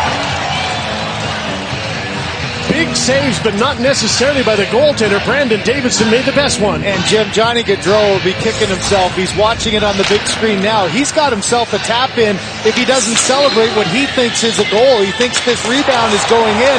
Look, he's got his stick in the air. He followed it in. He created the rebound, stick in the air, and the puck's right there. And the heads up, Brandon Davidson on one knee, able to get to that puck before Gaudreau did, and he's disappointed with himself right now. Pretty good looking power play so far. They'll turn it over to a second unit. TJ Brody. On the other side to Weidman. Sam Bennett moves in and shoots. Hit his own man who was in front of the net. Matthew Tkachuk was there. Again, another defenseman another power play with two defensemen on it. Tkachuk's in front of the net. There's a shot snapped wide by Bennett. And that chases Brody down the ice. And he's chased by Benoit Pouliot. And Nugent-Hopkins killing the penalty as well. Matthew not only looks like his dad, he plays a lot like him, doesn't he? In the same kind of area, doesn't he? It's unreal how much he looks the same and plays a lot like him. Now he's headed back for the front of the net. Michael Backlund stripped of the puck by Andrei Sekera. Three Flames there, and they get it back. Weidman into the middle of the ice. Brody on the other side. Here's Weidman. Backlund, one-timer just missed. You could see a little net there, too. Yeah, Talbot was just sliding through to follow the pass across, and that didn't miss by much. This has been a good power play. It just hasn't scored. Here they come again for Leak. Penalty's almost over. Heard the stick banging, so the puck was thrown to where Maroon was coming out of the penalty box, and it's bounced back in. Milan Lucic has served his time, and he'll be back with Connor McDavid now. Here's Matt Stajan. Cuts to the middle, caught from behind by Clefbaum. Giordano holds the puck in along the boards. Michael Ferland trying to work out front. And he plays the puck back. Giordano's quick shot. Talbot down, and almost a second chance again, but he covers up. Get the PlayStation 4 bundle now. Play NHL 17, the most exciting EA Sports NHL ever on PS4. 4 shots for the Flames in the first 2.5 minutes, but here's the one you mentioned, Jim. Nice cross-seam pass, get some movement, and Talbot sliding across. That one just missed to his right, and I think that's got to be the game plan right now for Calgary. Get as many shots as they can, look for those rebounds. As you mentioned, there's been one goal from them and a couple of really good chances off of them. Clefbaum and Larson, they're the top pair for the Edmonton Oilers, or they think there will be, and tonight they're playing against Monahan's line, and Sean Monahan's out there again. And Versteeg and Monahan both knock the puck out of the air and get it in deep. Gaudreau hovering as well. Lucic trying to get a hold of the puck on the wing. Couldn't do it. Monahan out front. Gaudreau tried to pass to Versteeg instead of shooting, and the pass didn't get through.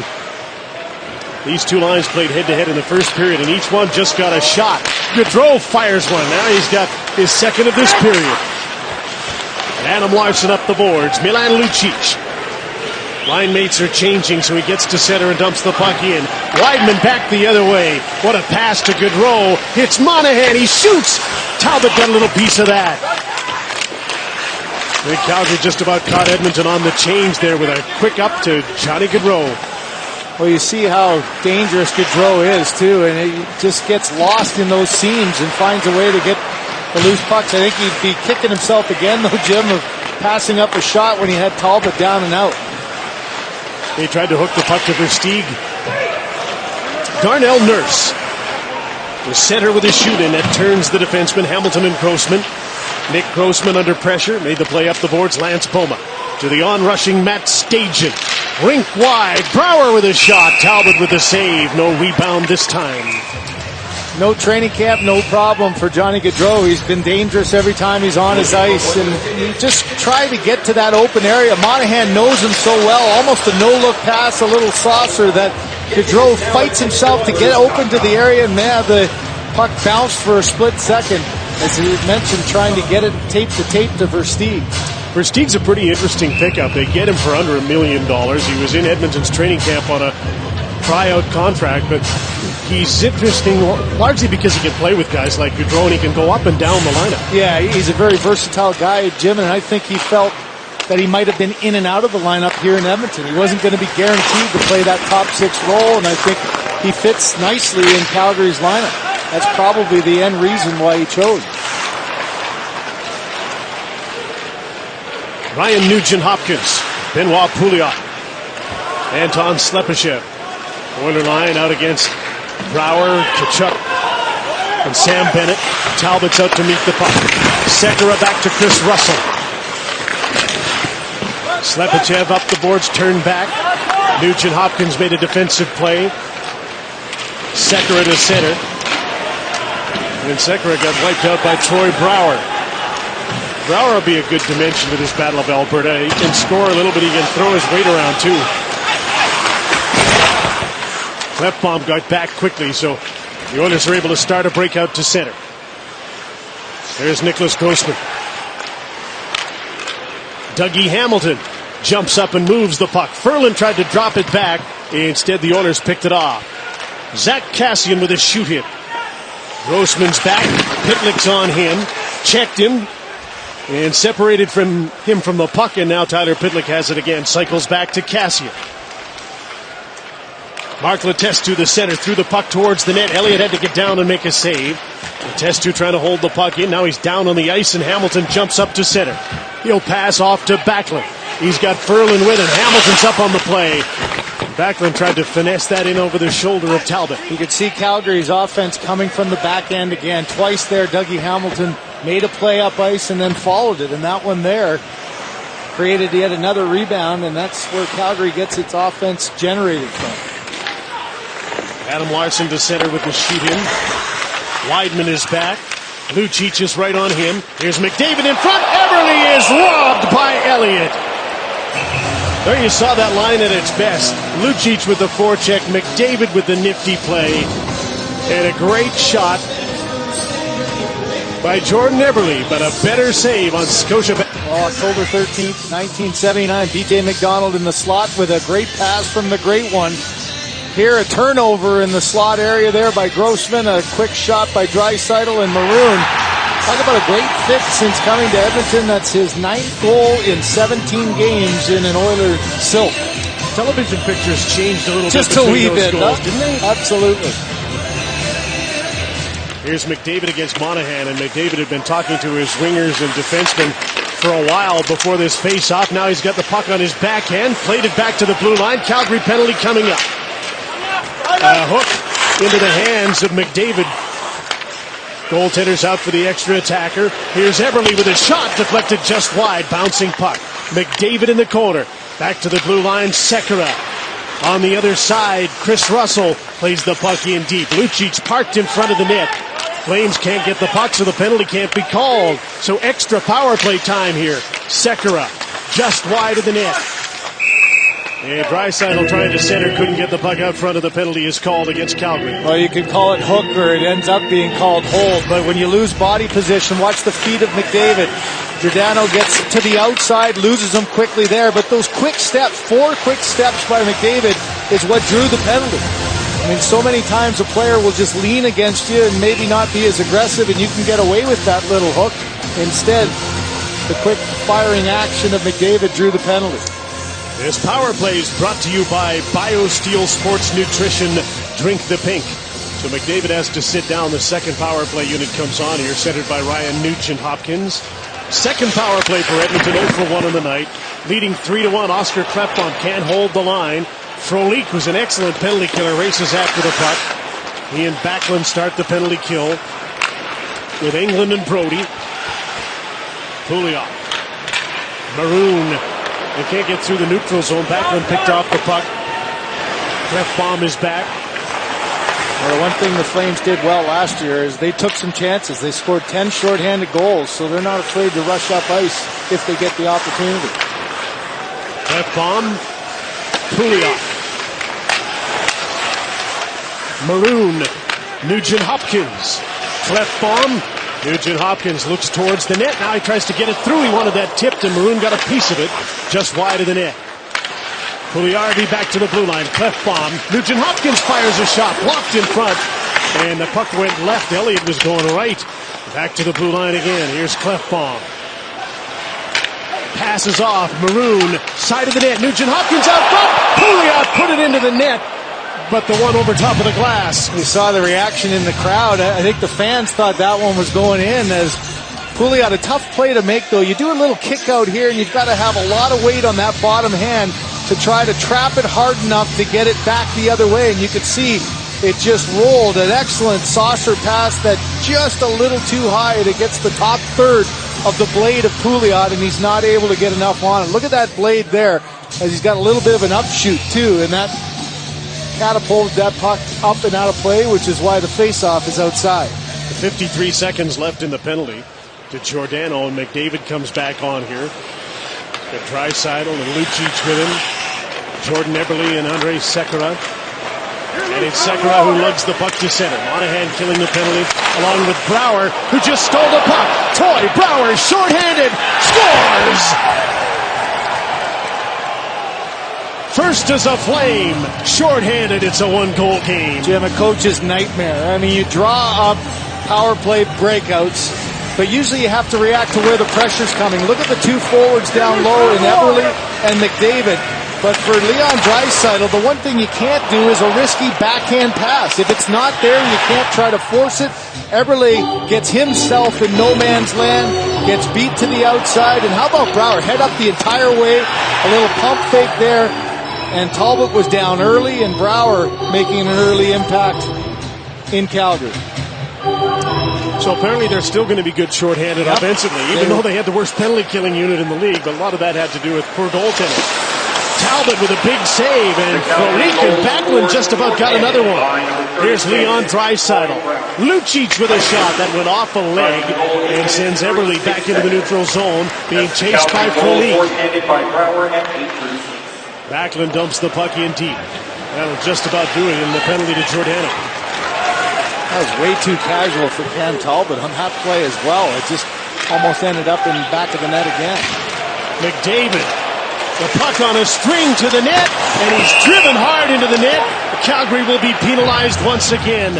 An interference call as McDavid collects himself off the ice. The challenge with this guy is he just tries to make something out of nothing. And I mentioned before how he puts the puck into your feet.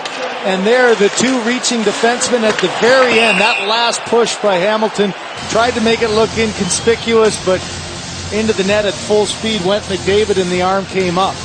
Interference penalty, and Edmonton's right back on the power play, which means Calgary's right back on its penalty kill. I haven't seen too many guys that are not afraid to go into traffic like that. I mean, Pat Kane likes to put the puck into an area and try to get around you.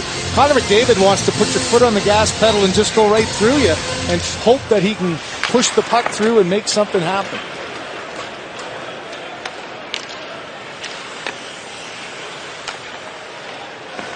So the power play works again, and again it's Nugent-Hopkins' power play that starts it. It's Pouliot who dumps the puck in. And a different power play breakout there, Jim. One with three guys back, filling lanes with speed, as opposed to the one that just ended up in the back of the net. Loose puck in front of the net. Pouliot's backhander, and he missed the net. Alone in front, and he got to his backhand and missed. Here's Pouliot in traffic, tried to go across the ice and just about got the wanted result on a bounce. And Klefbom is chased back to center. Homa and staging the forwards, killing the penalty. As Nugent-Hopkins moves in, Maroon left the puck for Clefbaum. Pouliot on the other side to the net. TJ Brody looked after that. Nugent-Hopkins up the boards. Here's Clefbaum. Fakes the shot, passes off. Pouliot fanned on a pass and gave the puck away. And England cleared it. The penalty killers on the long change. Scrambled to the bench. Backlund and Frolik out again. Here's the top power play unit. Same breakout. And a change by Clefbaum crossed them up there. Sekera wasn't on the ice. Yeah, 4 players had changed. The only one that hadn't is the one that they thought they were bumping it back to. There's McDavid trying to get through his speed again, and he's knocked down, but stays on the puck. Up the boards. Here's Backlund crisscrossing with Michael Frolik. 2-on-2 shorthanded. Backlund to his forehand, stopped by Talbot. Slid back into his net, they score! Frolik stayed with it. Another shorthanded goal, and this game is tied 3-3. Well, there's another example of not being afraid to make plays. This tandem of Frolik and Backlund, all kinds of confidence. Watch how they work in unison. You get an opportunity to go up. You've got one forward back there. So who do you try to go at? You go at the forward. Lucic can't handle it. He mishandles the play at the net, and he almost puts that one in himself. Credit the nifty play by Backlund, fighting off a forward and then in on the doorstep. Frolik got enough on it, but Lucic almost knocked that one right through his goaltender's legs by himself. But credit Frolik even shorthanded for aggressively staying at the net. Didn't do a flyby or didn't turn back defensively. You know, and when you don't feel that threat by the power play, you can stay aggressive like that, and that's a great read by the Calgary penalty killer. Those two are very in sync. They've killed together before. The penalty is now over. Hamilton's back on, and 2 straight penalties, 2 straight shorthanded goals. And the first Battle of Alberta is all tied up. Talbot made a save and a long shot by England. What a heads-up play, though, by attacking the forward and not the defenseman. I mean, that's just a presence of mind of understanding who's out on the ice. Well, you can really practice that because just about every team in the league does 4 forwards and 1 D-man now. Calgary's one of the few power plays I've seen in a while that has 2 defensemen on each one. Here's Johnny. Drops the puck off. Chris Versteeg. Back to the blue line. Weidman. Giordano. One-timer. Talbot made the save. Monahan's after the puck. Now the Flames playing with some confidence on the attack. Pouliot. Up the middle, Slepyshev got some open ice, but he dropped the puck off for Darnell Nurse, and the Flames got it back. Breakaway pass for Gaudreau again. Haven't been able to make that one work quite yet, and there's an icing call. Jim, this is going back to the mid-'80s as well between Edmonton and Calgary. You got one star at one end that's getting a lot of the attention, so what does the guy on the other side do? This is Johnny Gaudreau just trying to make something out of nothing. He's got such an ability to put the puck into a safe area. Another common thread, keeping the legs moving and making something happen. 3 great moves that created a scoring chance out of basically no chance.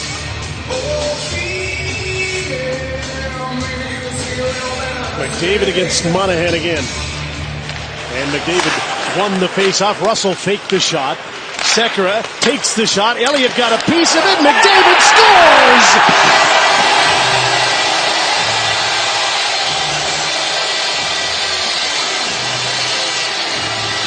First in his new home.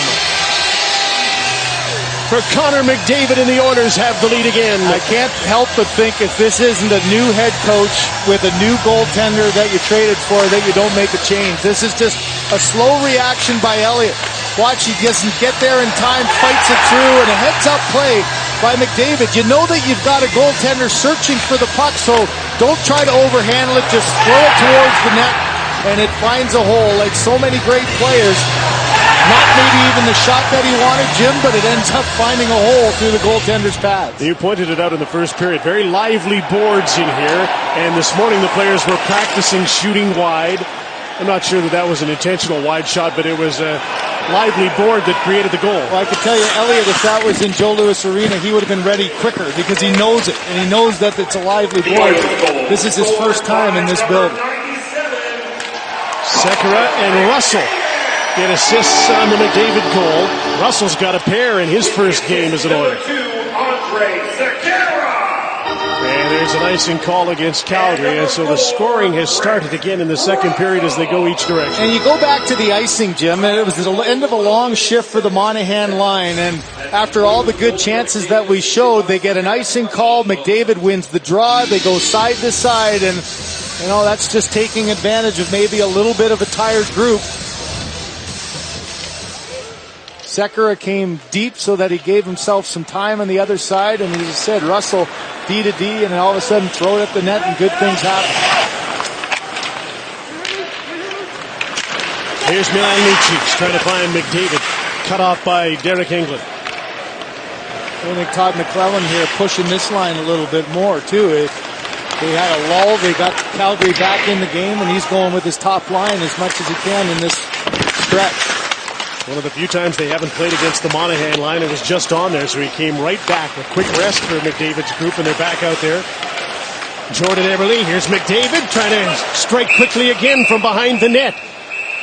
And Elliott got down and made the save on this one. A busy second period. 2 shorthanded goals for the Flames. Brouwer got his first. Frolik got one. And Connor McDavid replied for the Oilers on Scotiabank. It separates Rogers Place from other giant arenas in North America, and then it gives it a unique look.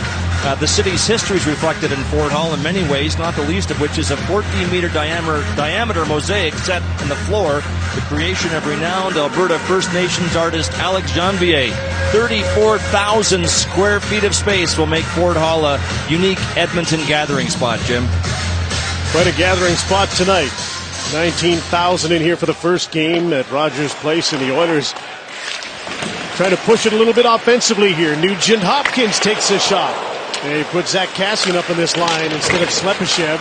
Big body to go to the net. Big body to throw a hit at Nick Grossman. Kassian can do that, and now he's after Matthew Tkachuk. If Kassian can do that on a regular basis, on a consistent night in and night out, he'll find a spot. Matthew Tkachuk with a shot. And it's deflected up into the netting and draws a crowd here behind the net. Yeah, and here's where one hit like that at one end brings a response at the other. And I mentioned Kassian because much ballyhooed in his young career is that inability to do it on an every night consistent basis. He's a big body. He's got to play physical if he wants to stay in the league. And so far, he better be careful here, or he's going to be ending up with the only one in the penalty box. Brandon Davidson didn't look like he was wanting to get back in there. He looked like he might be hurt a little bit, but there's extra numbers here. He had to come in. And here's where the Edmonton Oilers are trying to get bigger. They're trying to get stronger. They're trying to get harder to play against. And this is just simple things. Start to wear out a defensive core. And if Kassian is going to play in this lineup, that's what he's got to do.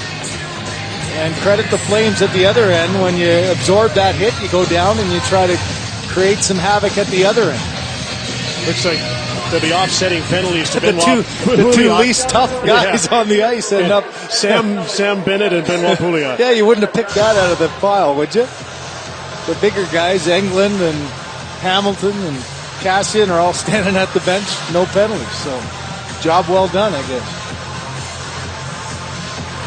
26-17, the shots in favor of Calgary, but Edmonton has the 4-3 lead. Now stick around here as look at the lineup that you got here, 4-on-4.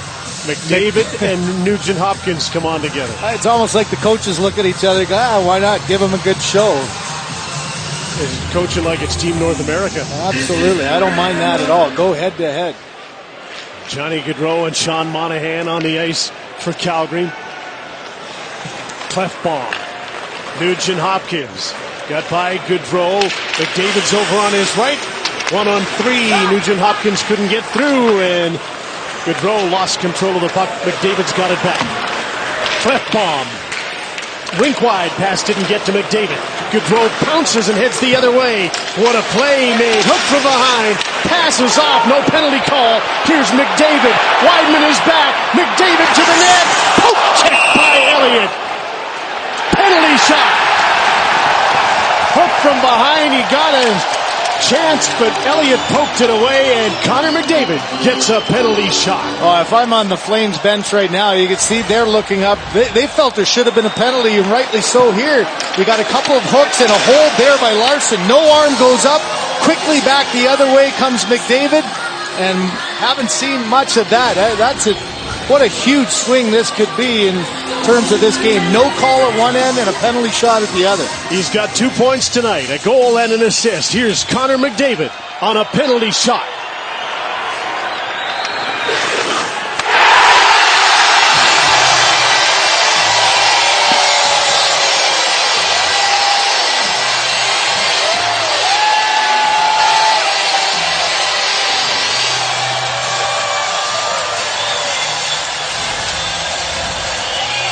Connor McDavid's second goal of the game. Well, deception is the key here. Changing up the speed, the quick stop, the quick hands, and for Elliott, he forced the play early on. He got down on his knees, tried to take away the 5-hole, and a presence of mind. Not an easy shot to your forehand when sometimes you can get handcuffed there. Young McDavid fans, there's thousands of those, and Wayne always said, kid, make this place your own. Well, there's a pretty good start. 2 goals and an assist to this point. Turning it into a memorable night. His Oilers lead 5-3. Here's Michael Backlund with a backhand shot that went off the tip of the glove of Cam Talbot. Frolik got hit. Hamilton, though, came in and got the puck, and his shot deflected just wide.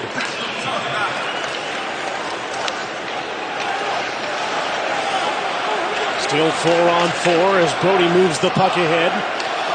Backlund.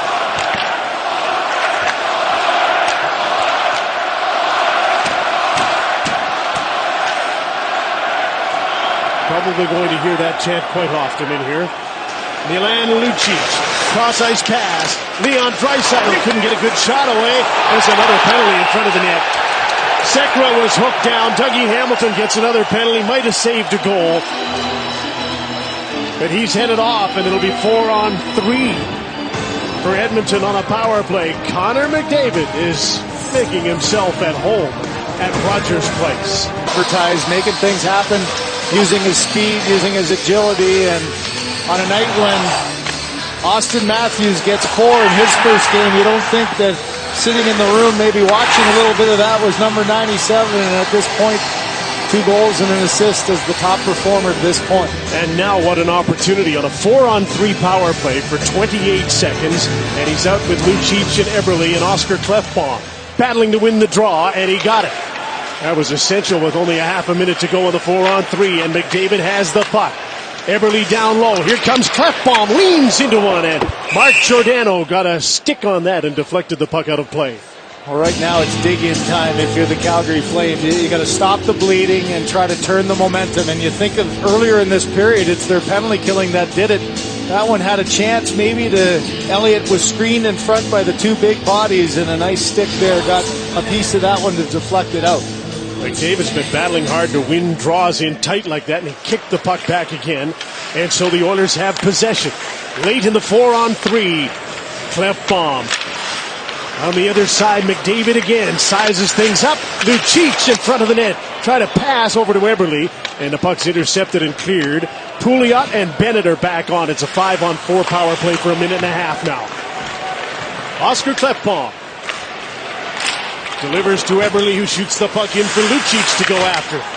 Back for the blue line, and Klefbom had his shot or attempt to put the puck in blocked, and here we are with Frolik and Backlund again. They have a shorthanded goal, and the Flames have 2 of them. Milan Lucic drops the puck off. McDavid, head up. Great pass. Draisaitl's shot was deflected away from the net. Klefbom. Draisaitl. McDavid again. Quarterbacking off the half boards. Now to the side of the net. Lucic banks one back to Klefbom. Eberle's on the other side. Lucic turns. Poke check by Monahan. Brouwer gets a hold of the puck. Out to Sean Monahan at center. TJ Brody's up with him. Takes his time and dumps the puck in. Second power play unit with Maroon on to play the puck. Jesse Puljujärvi with a head of steam in over the blue line, just onside. Maroon takes over. His pass was intercepted. The puck deflected out to center by Matt Stajan. Sekera. Pouliot. Maroon bunts the puck back. Puljujärvi. Nugent Hopkins takes over. Here's Sekera, fires the puck. It's blocked in front of the net by Weidman.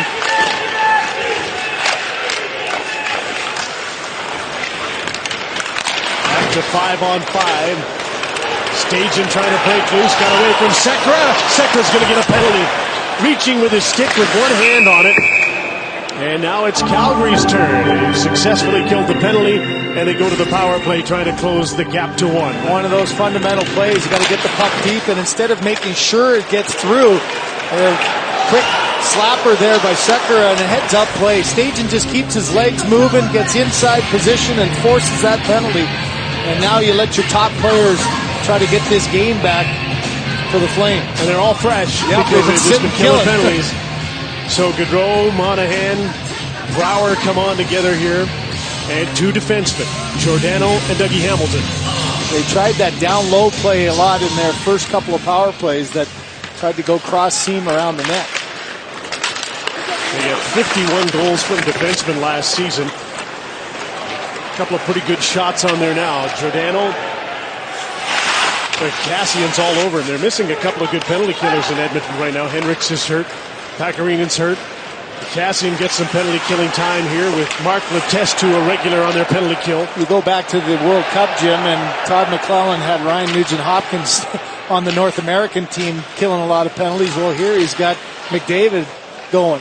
Brouwer just got by McDavid. Giordano fakes, takes. Talbot makes the save.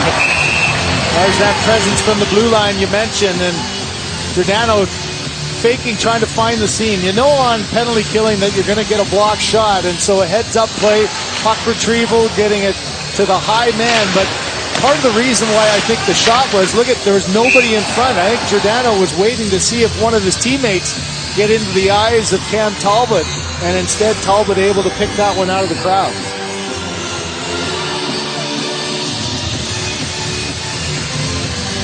Tkachuk will play the front of the net on this power play.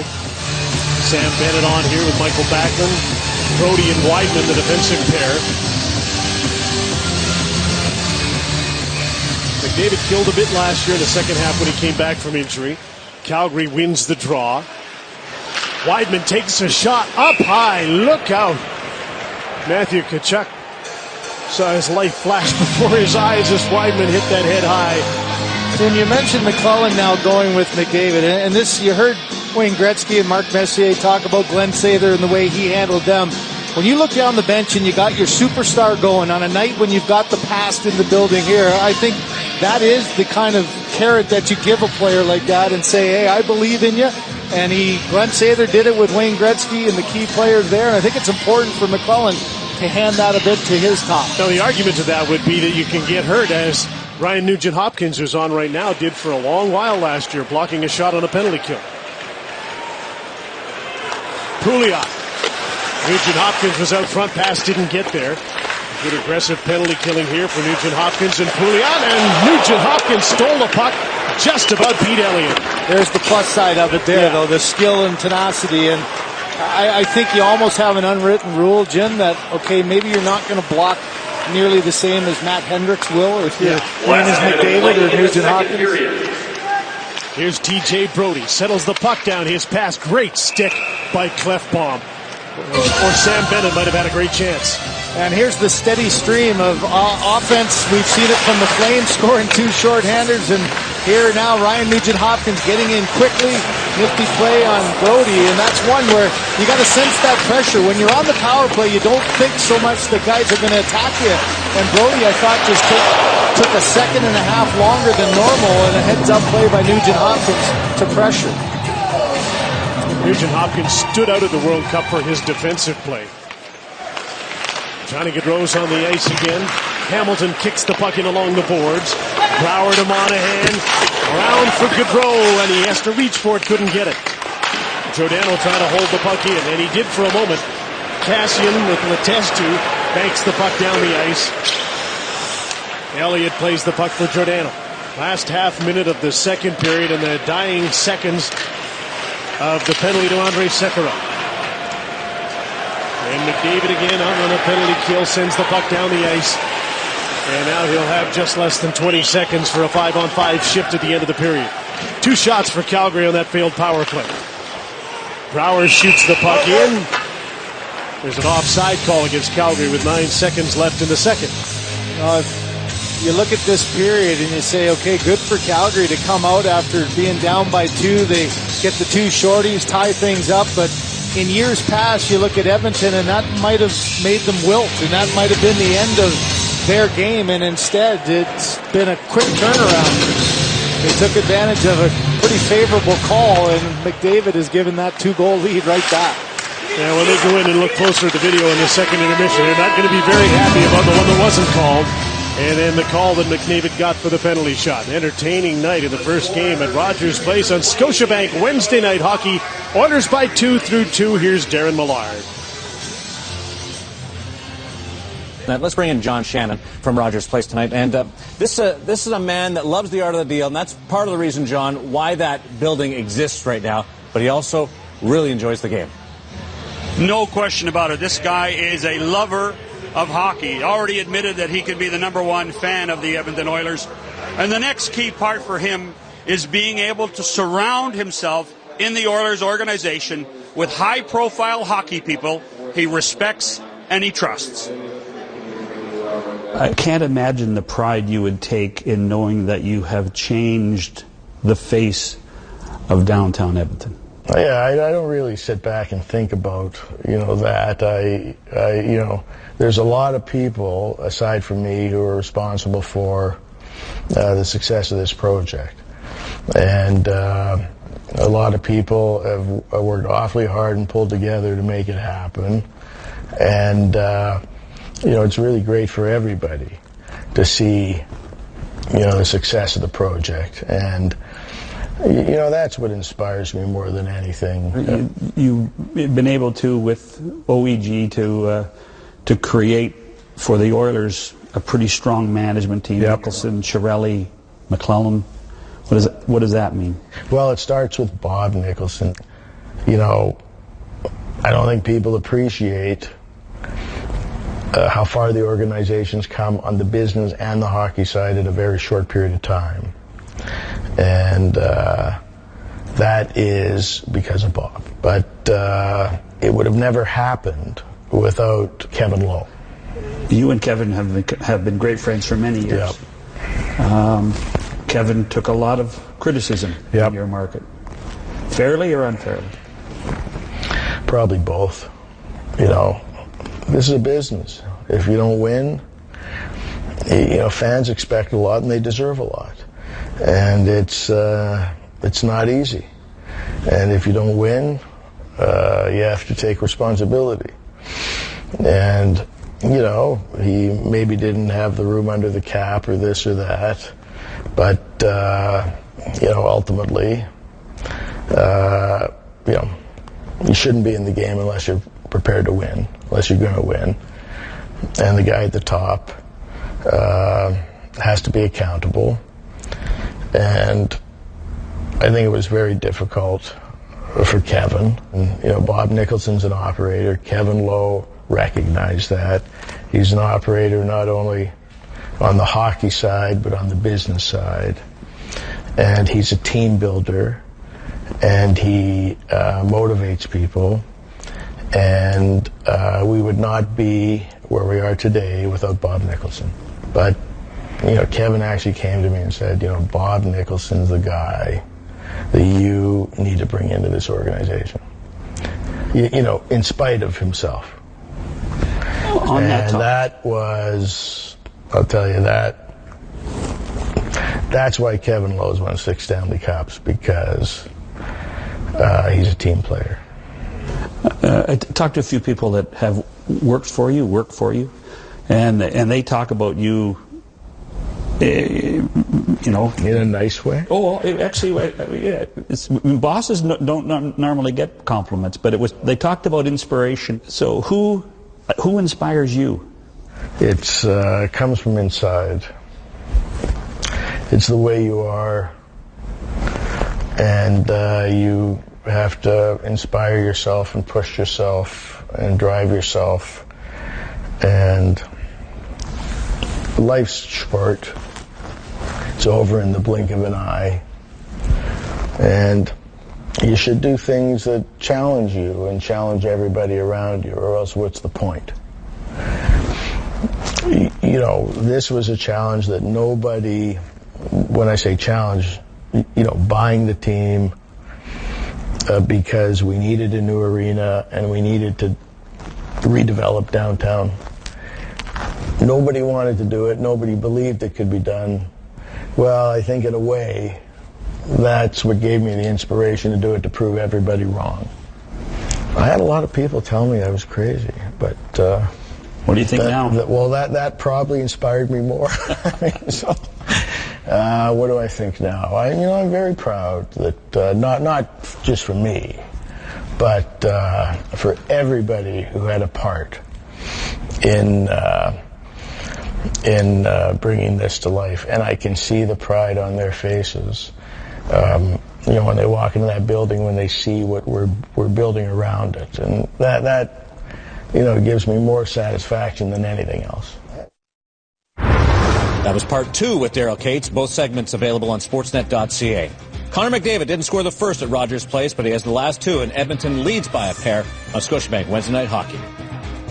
Darren Millard back at Hockey Central. Coming into tonight, Oilers coach Todd McLellan said they had to find 45 more goals. Either 45 more on offense, 45 more on defensively, cutting those out, or a mixture in between. Well, he's on the right side of 8 tonight as we bring back David Amber at Rogers Place. David.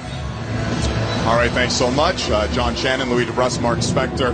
All right, a ho-hum second period. 2 shorthanded goals. 2 goals for Connor McDavid, 1 via the penalty shot. We heard Troy Brouwer tell Scott Oak it takes team defense to slow down 97, but they're not handling him with kid gloves, are they? They are not. And you know what? I wouldn't either. If you're going to try and slow possibly the fastest guy in the National Hockey League right now down, you have to be physical on Connor McDavid. And that's exactly what the Calgary Flames came out and tried to execute. Every single chance they got, they tried to punish him, put him into the boards, give him an extra shot after the whistle.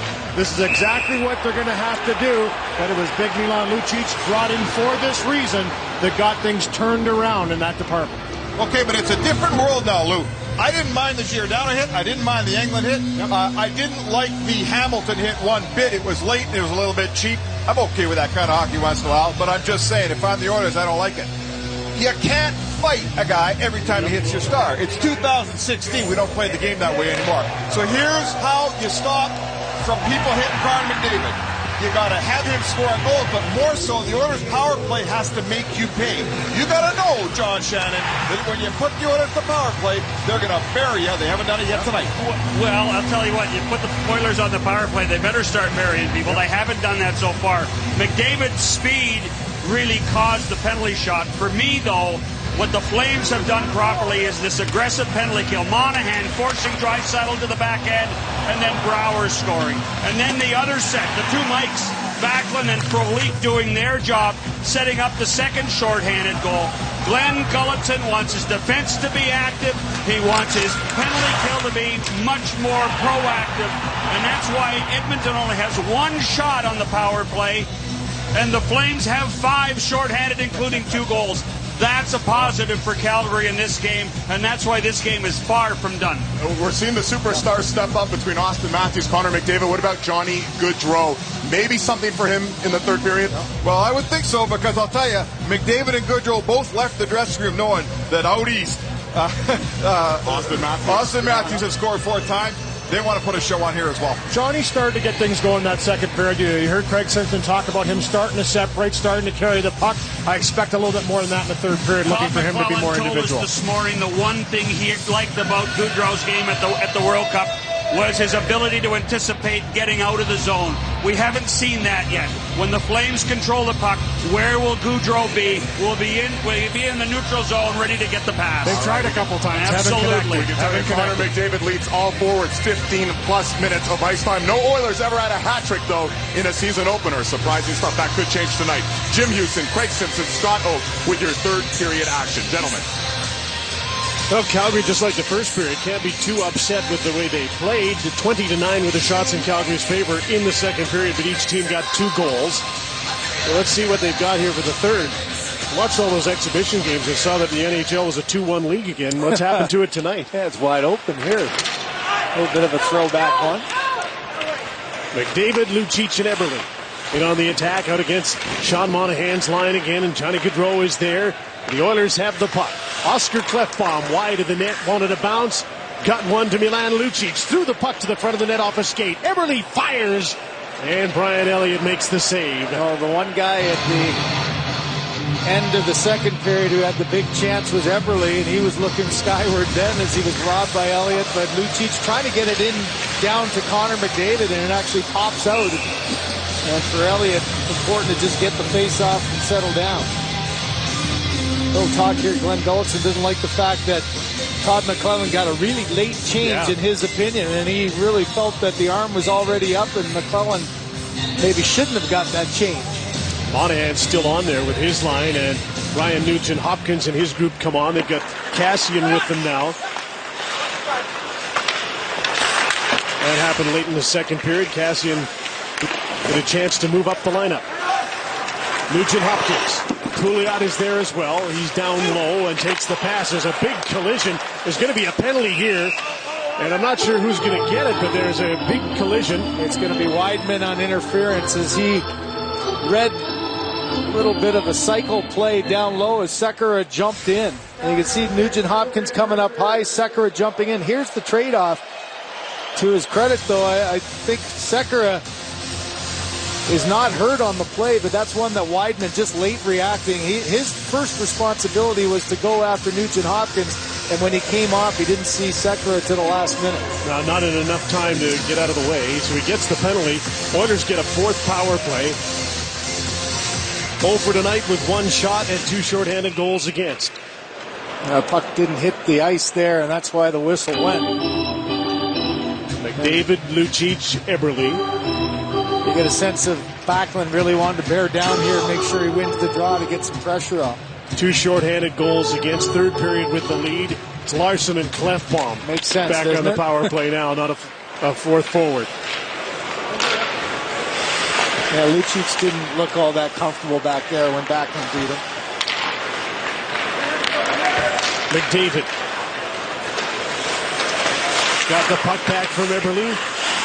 Full speed ahead. He ran into Milan Lucic. The puck came loose, and Backlund's able to clear it. Talbot out to meet it.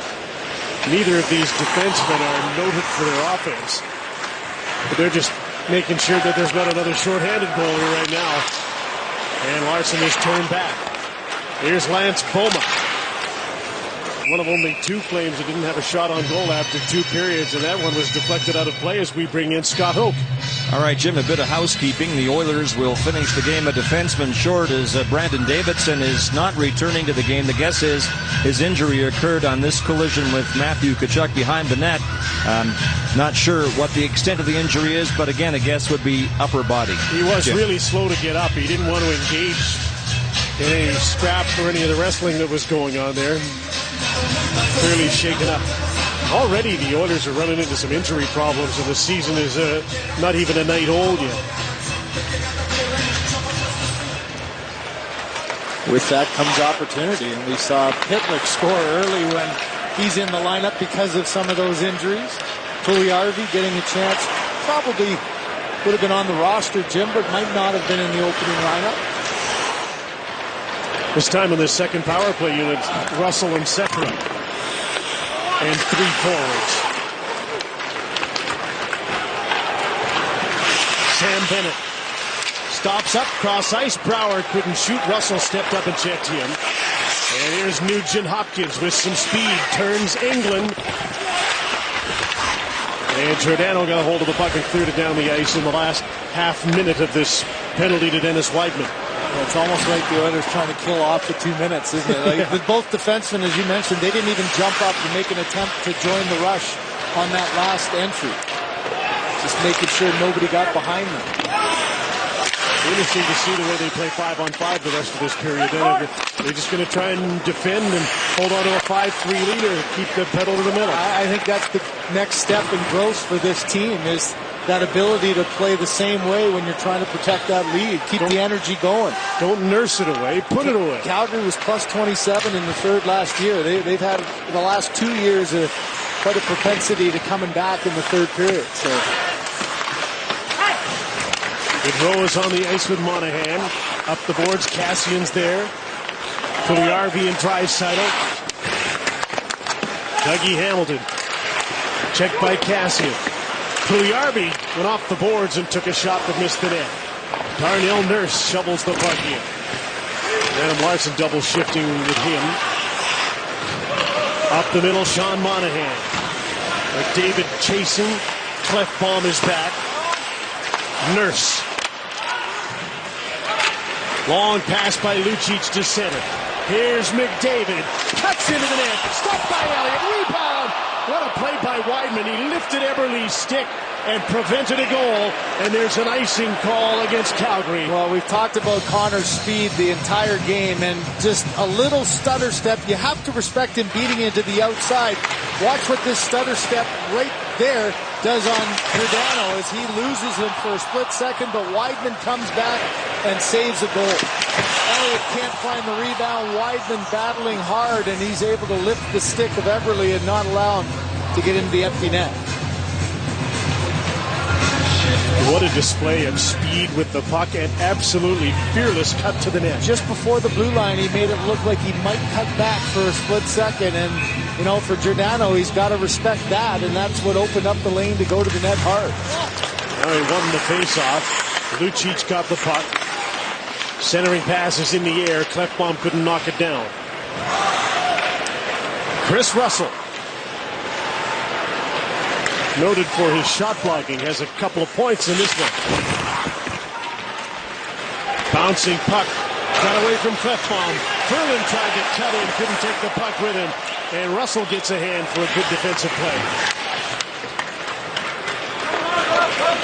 Russell again, Ferland's right on him. Stage and forechecking. Chesson along the boards.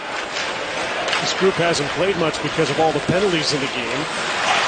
Lots of power plays and penalty killing. Michael Ferland.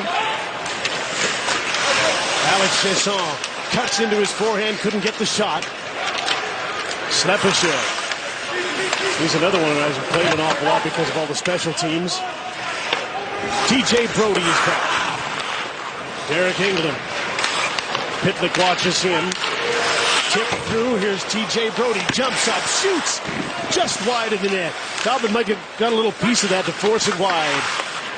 There's Calgary bringing the defense. Now they've got to get back. Tyler Pitlick. In on Grossman. Can't get by him. Elliott plays the puck. And to steal it, thrown in front of the net. And Matthew Tkachuk is back. Got the puck back into the attacking zone for Calgary. Adam Larson. Foley comes in, tries to take the puck away. Larson stays right with it. Cassian in with Nugent Hopkins and Pouliot.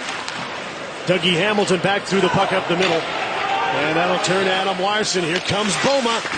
Just missed on the big hit.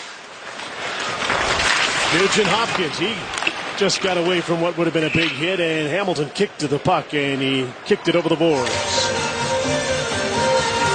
Well, this is the first night of the National Hockey League season, and the first hockey night comes up on Saturday with a dazzling doubleheader. Austin Matthews back in action. Will he be captain of the Leafs by then? And the Leafs face off against Brad Marchand and the Bruins. We know what Marchand did in his last visit in Toronto. And the Sedins lead the Canucks against Johnny Gaudreau and the Flames. Flames have 3 games in 4 nights and a busy start. Yeah, you got to think Peter Chiarelli is pretty happy with game 1 for Chris Russell. And a guy who's missed all of training camp, waiting for a contract, skating down with the Rebels. And he's looked pretty good. That's a pretty good body of work for your first game in a new uniform. And getting a little extra time here in the absence of Davidson. So interesting pairs, but it's Sekera and Russell that are back together right now. Sekera drives the puck in. Good start to this period for Edmonton because it's been fairly uneventful for Calgary offensively. Johnny Gaudreau. Chris Versteeg, the return pass, up comes Monahan. He shoots and he hooked it just wide of the net. And back for the puck is Mark Giordano. Long pass to Gaudreau, lost his balance and dumped the puck in. Versteeg trying to protect it along the boards. Russell, in comes England. He held the puck in. Monahan centering pass, and that eluded T.J. Brody. He's got to skate back to get the puck. Brody just ran into Puljujarvi, fell down, and the puck was shot in from center. There's an icing call. With 13:22 left of the period. The top line for many of their shifts for the Calgary Flames have had to go up against the McDavid line. Here's a little bit of open ice through a crowd, and Monahan looking for that top corner above the glove, and it's been a quiet night so far. Johnny Gaudreau -2, Monahan -1, and then you know that sooner or later they'll break out.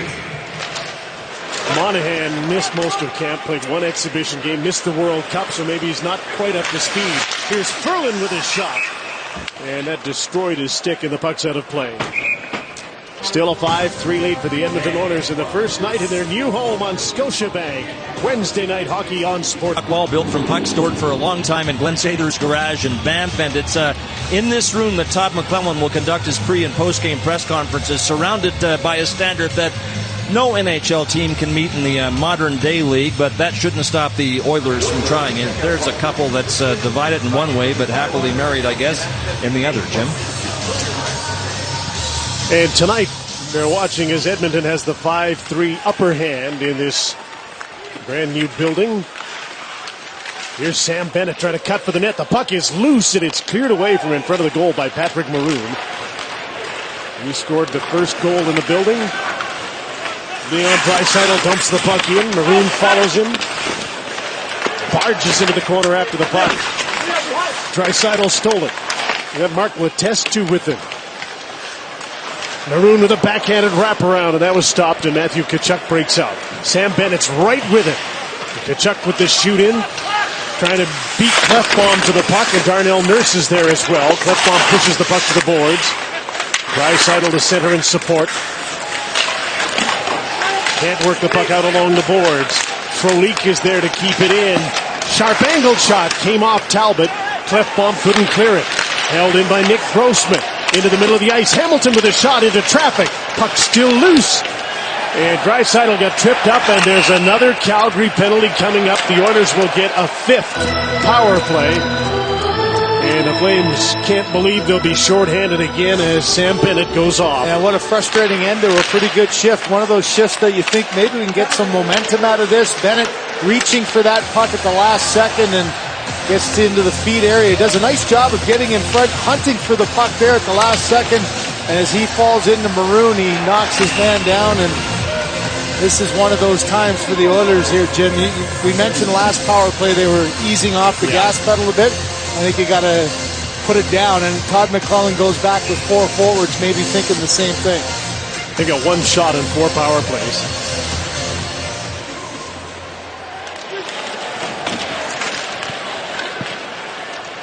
Bouncing puck to the net, and Lucic just couldn't quite get that to settle down on his backhander. Did a pretty good job of knocking it down. He just had some pressure behind him that wouldn't allow him to get hold of the puck.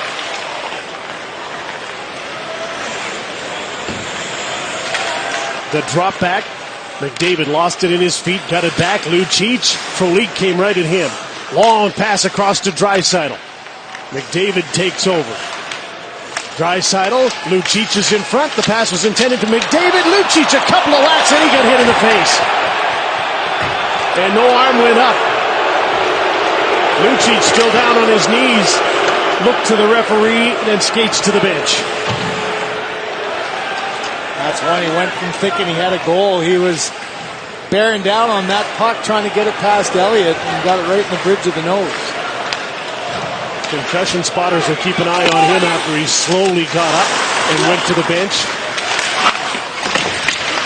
Turnover. There's a shot. Puljujarvi scores!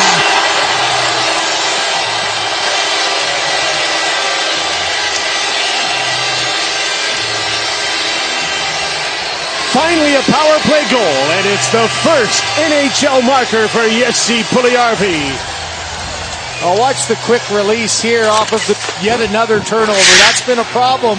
Nugent Hopkins gets pressure on England, but this is just a quick release. That's the second time we've seen Elliott get beat underneath that blocker. Just finds a way, almost identical to the second goal of the game, but credit Puljujarvi. A lot of players wouldn't be able to get that shot away with much energy on it, and the quick wrister finds a way underneath the arm. He's shown some flashes in the game. At 5-on-5, he hasn't played as much, but he's been on the power play since the get-go. And a happy 18-year-old, another young man in what has become such a young man's game that is a good player getting a chance to stay in the NHL to start the season. And a thrill for another Finn with Jari Kurri, the legend, in the building here today. He was down talking with the guys before, so that's got to be pretty exciting for him as well. And a 6-3 lead for Edmonton. Nick Grossman. Here's Chris Versteeg. He shoots. Hard, high shot, missed the net. An unassisted goal because of the turnover. Here's Gaudreau. Wow, look at him make that move at high speed. And it made Cassian hook on. And Zach Cassian's going to get a penalty. Flames are going to get a power play as the goaltender comes out for the extra attack. That's standing still in the fast lane, isn't it, there? Good boy. Good throw. Look at the button hook he just made. And he chases the puck back to center. And Pitlick chases him. Could there be a second penalty here for a cross check? Here's Bennett. Weidman. In comes Bennett, the drop back. Versteeg trying to center. TJ Brody, side of the net. There's the shot by Bennett. Talbot makes the save. And are they calling one or two? The referees are going to have to confer here.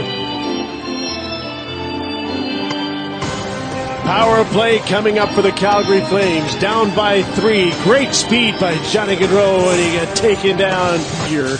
And there are 40 or 50 unrestricted free agents over 30 who are unsigned. There still is a good balance, though. That value of the over 35 age guy that's got experience. Those are guys who have been stars going through, but that's an amazing jump. 39 extra players of that youthfulness.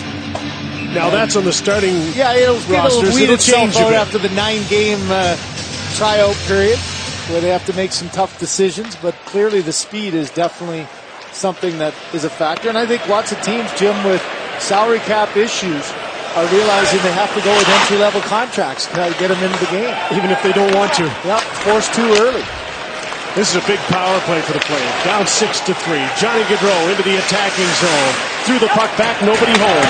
Giordano goes back for the puck. There's a case there, too. You think of Gaudreau, hasn't been around. The only one practice and morning skate, and just a little bit out of sync of what the entry's going to be and who's going to be available.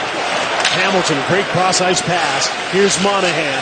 Holds up. Dougie Hamilton couldn't control the puck. He tried to throw it in front of the net. Brouwer took it back. And a hand pass stops the play, and a faceoff will come out.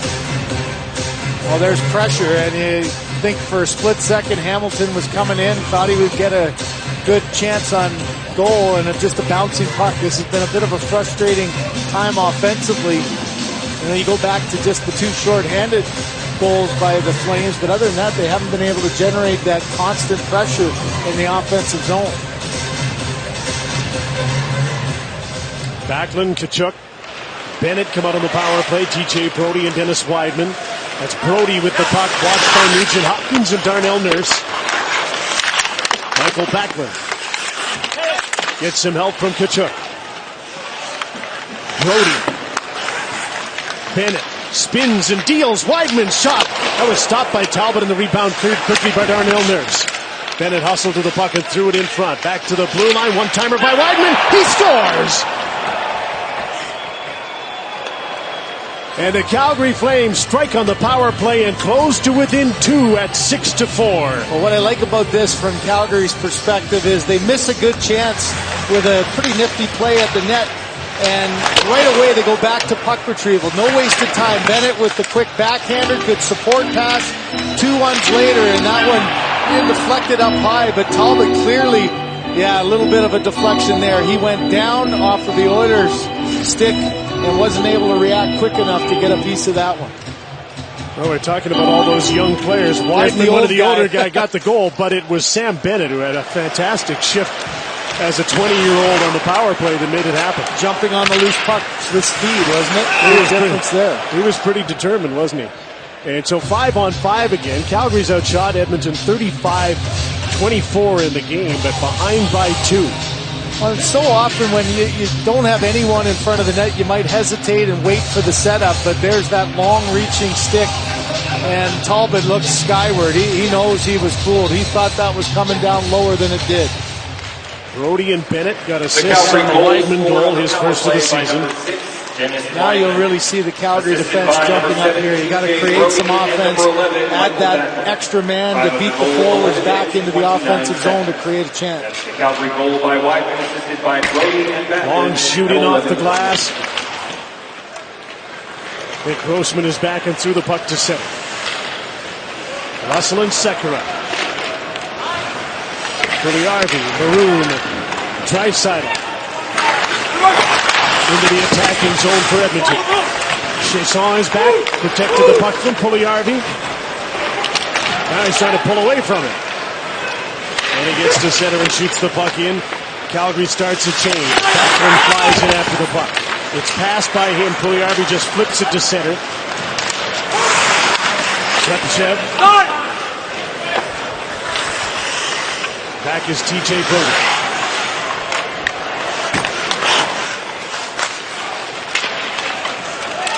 Michael Backlund with Lance Boma.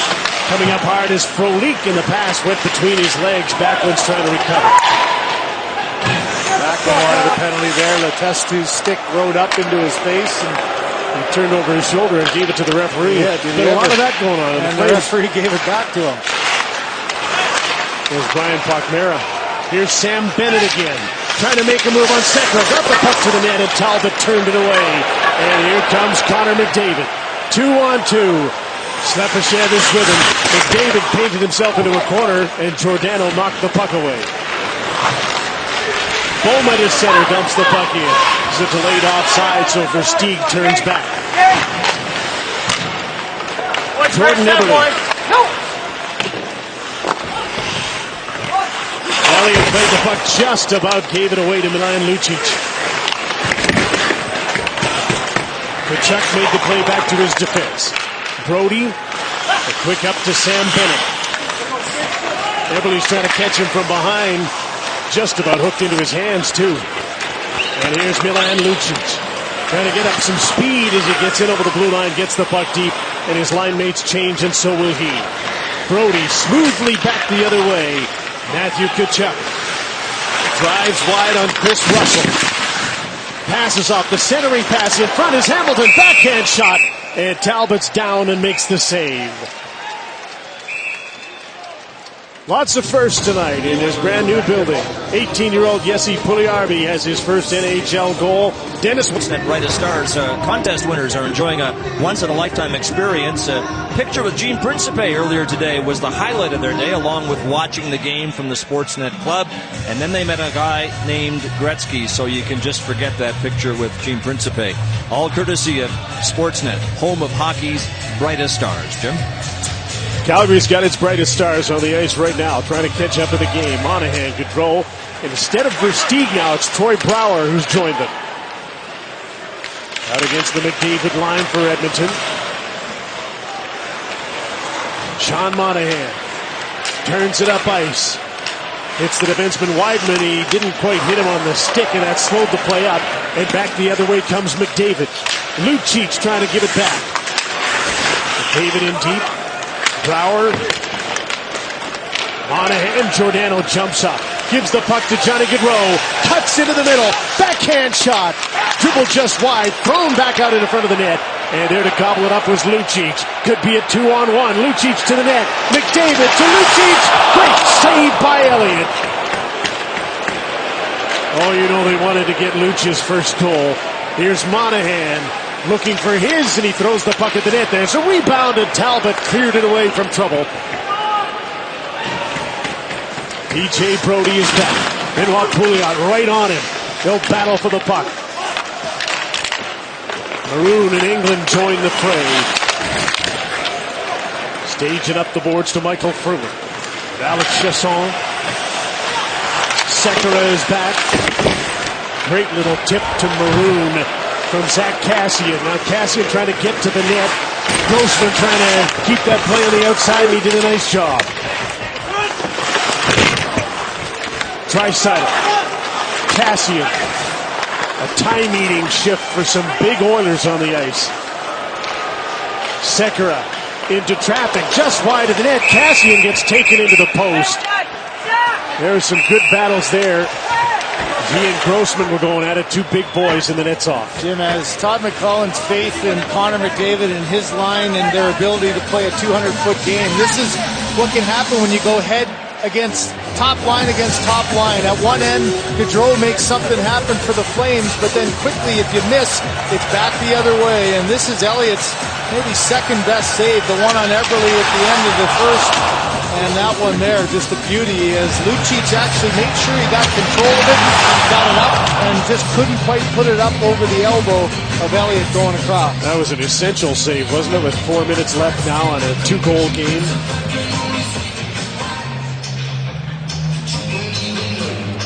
Nugent Hopkins giving instructions to his wingers on this faceoff. Tyler Pitlick is with he and Pouliot now.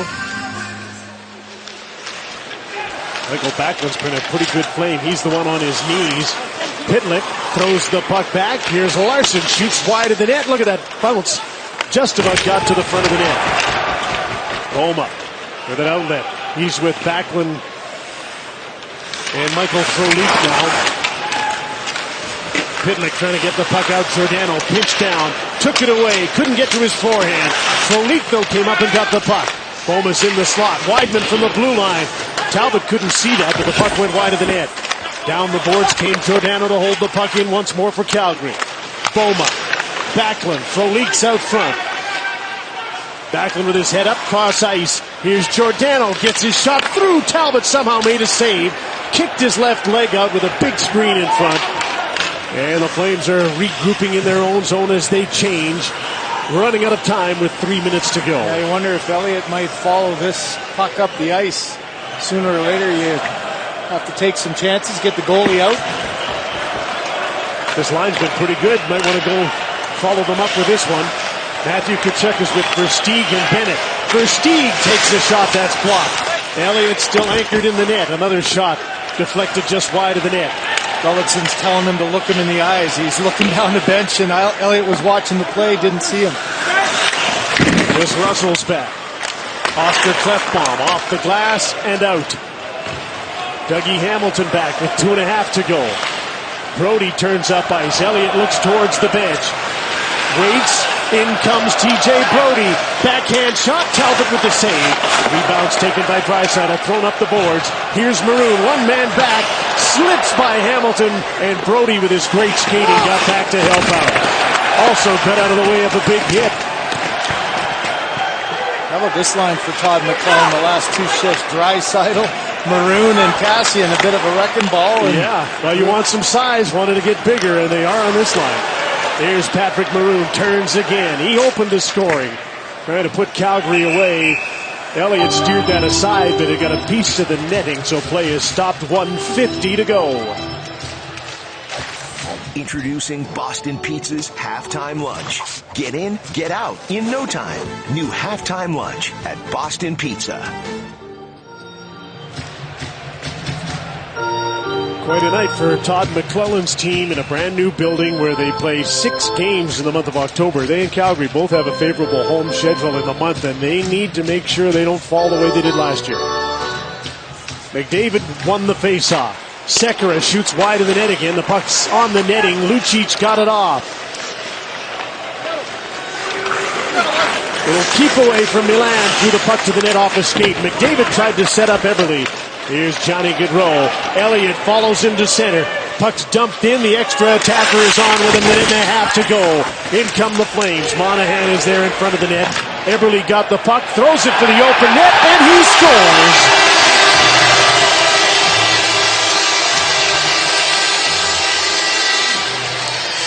With 1:22 to go in the third period, Jordan Eberle with his first into an open net. Now there's nothing better than getting the goose egg off the board. Darnell Nurse fighting hard to try to hold up Johnny Gaudreau, then ends up breaking the play up. And here's what a 2-goal advantage gives you. It gives you a little bit of leeway to take a chance like that. you're less apt to with a 1-goal lead, with a 2-goal lead. A nice play by Eberle to make sure this one ends on a nice defensive effort by Darnell Nurse.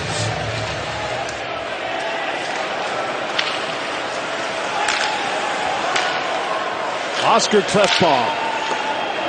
Slepyshev with a tip in. Pitlick and Letestu there. Big winger Slepyshev. Back for the puck. Adam Larson wanted it. And reverse to Oct.12. Last minute of the third period of the first game at Rogers Place. The Oilers goal scored by number 14. And it's a happy group. 7 goals for the Oilers tonight. Assisted by number 25, Darnell Nurse. Darnell Nurse rewarded with an assist on that goal by Eberle. And Sekera gets one too. Time of the goal, 18 minutes, 38 seconds. Grossman missed the puck and it'll come all the way down the ice. These teams will play again on Friday in Calgary. So we started the night with the greatest on the ice. Wayne Gretzky, Mark Messier.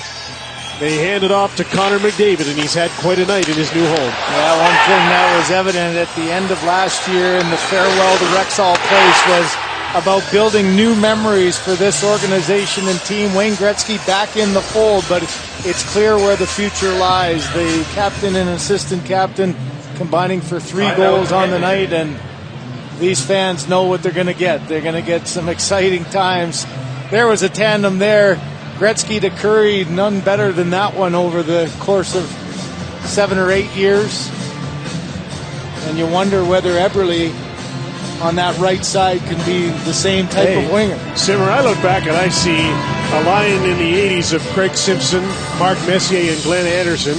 And I see the makings of that with McDavid, Eberle, and Lucic. They're all a little bit different, and there's not the nastiness in Eberle that there was in Anderson, but Lucic is the Craig Simpson coming up from behind to collect whatever's left over. Absolutely, and as long as you find that chemistry of where you fit and what role you can play, I think this is a good first game to get a sense that they know how to do that.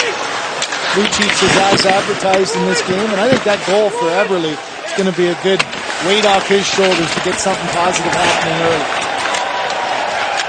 Well, we started the night with the building as the star, but the players of the young Oilers have taken over and won their first game in their new home, 7-4 over Calgary.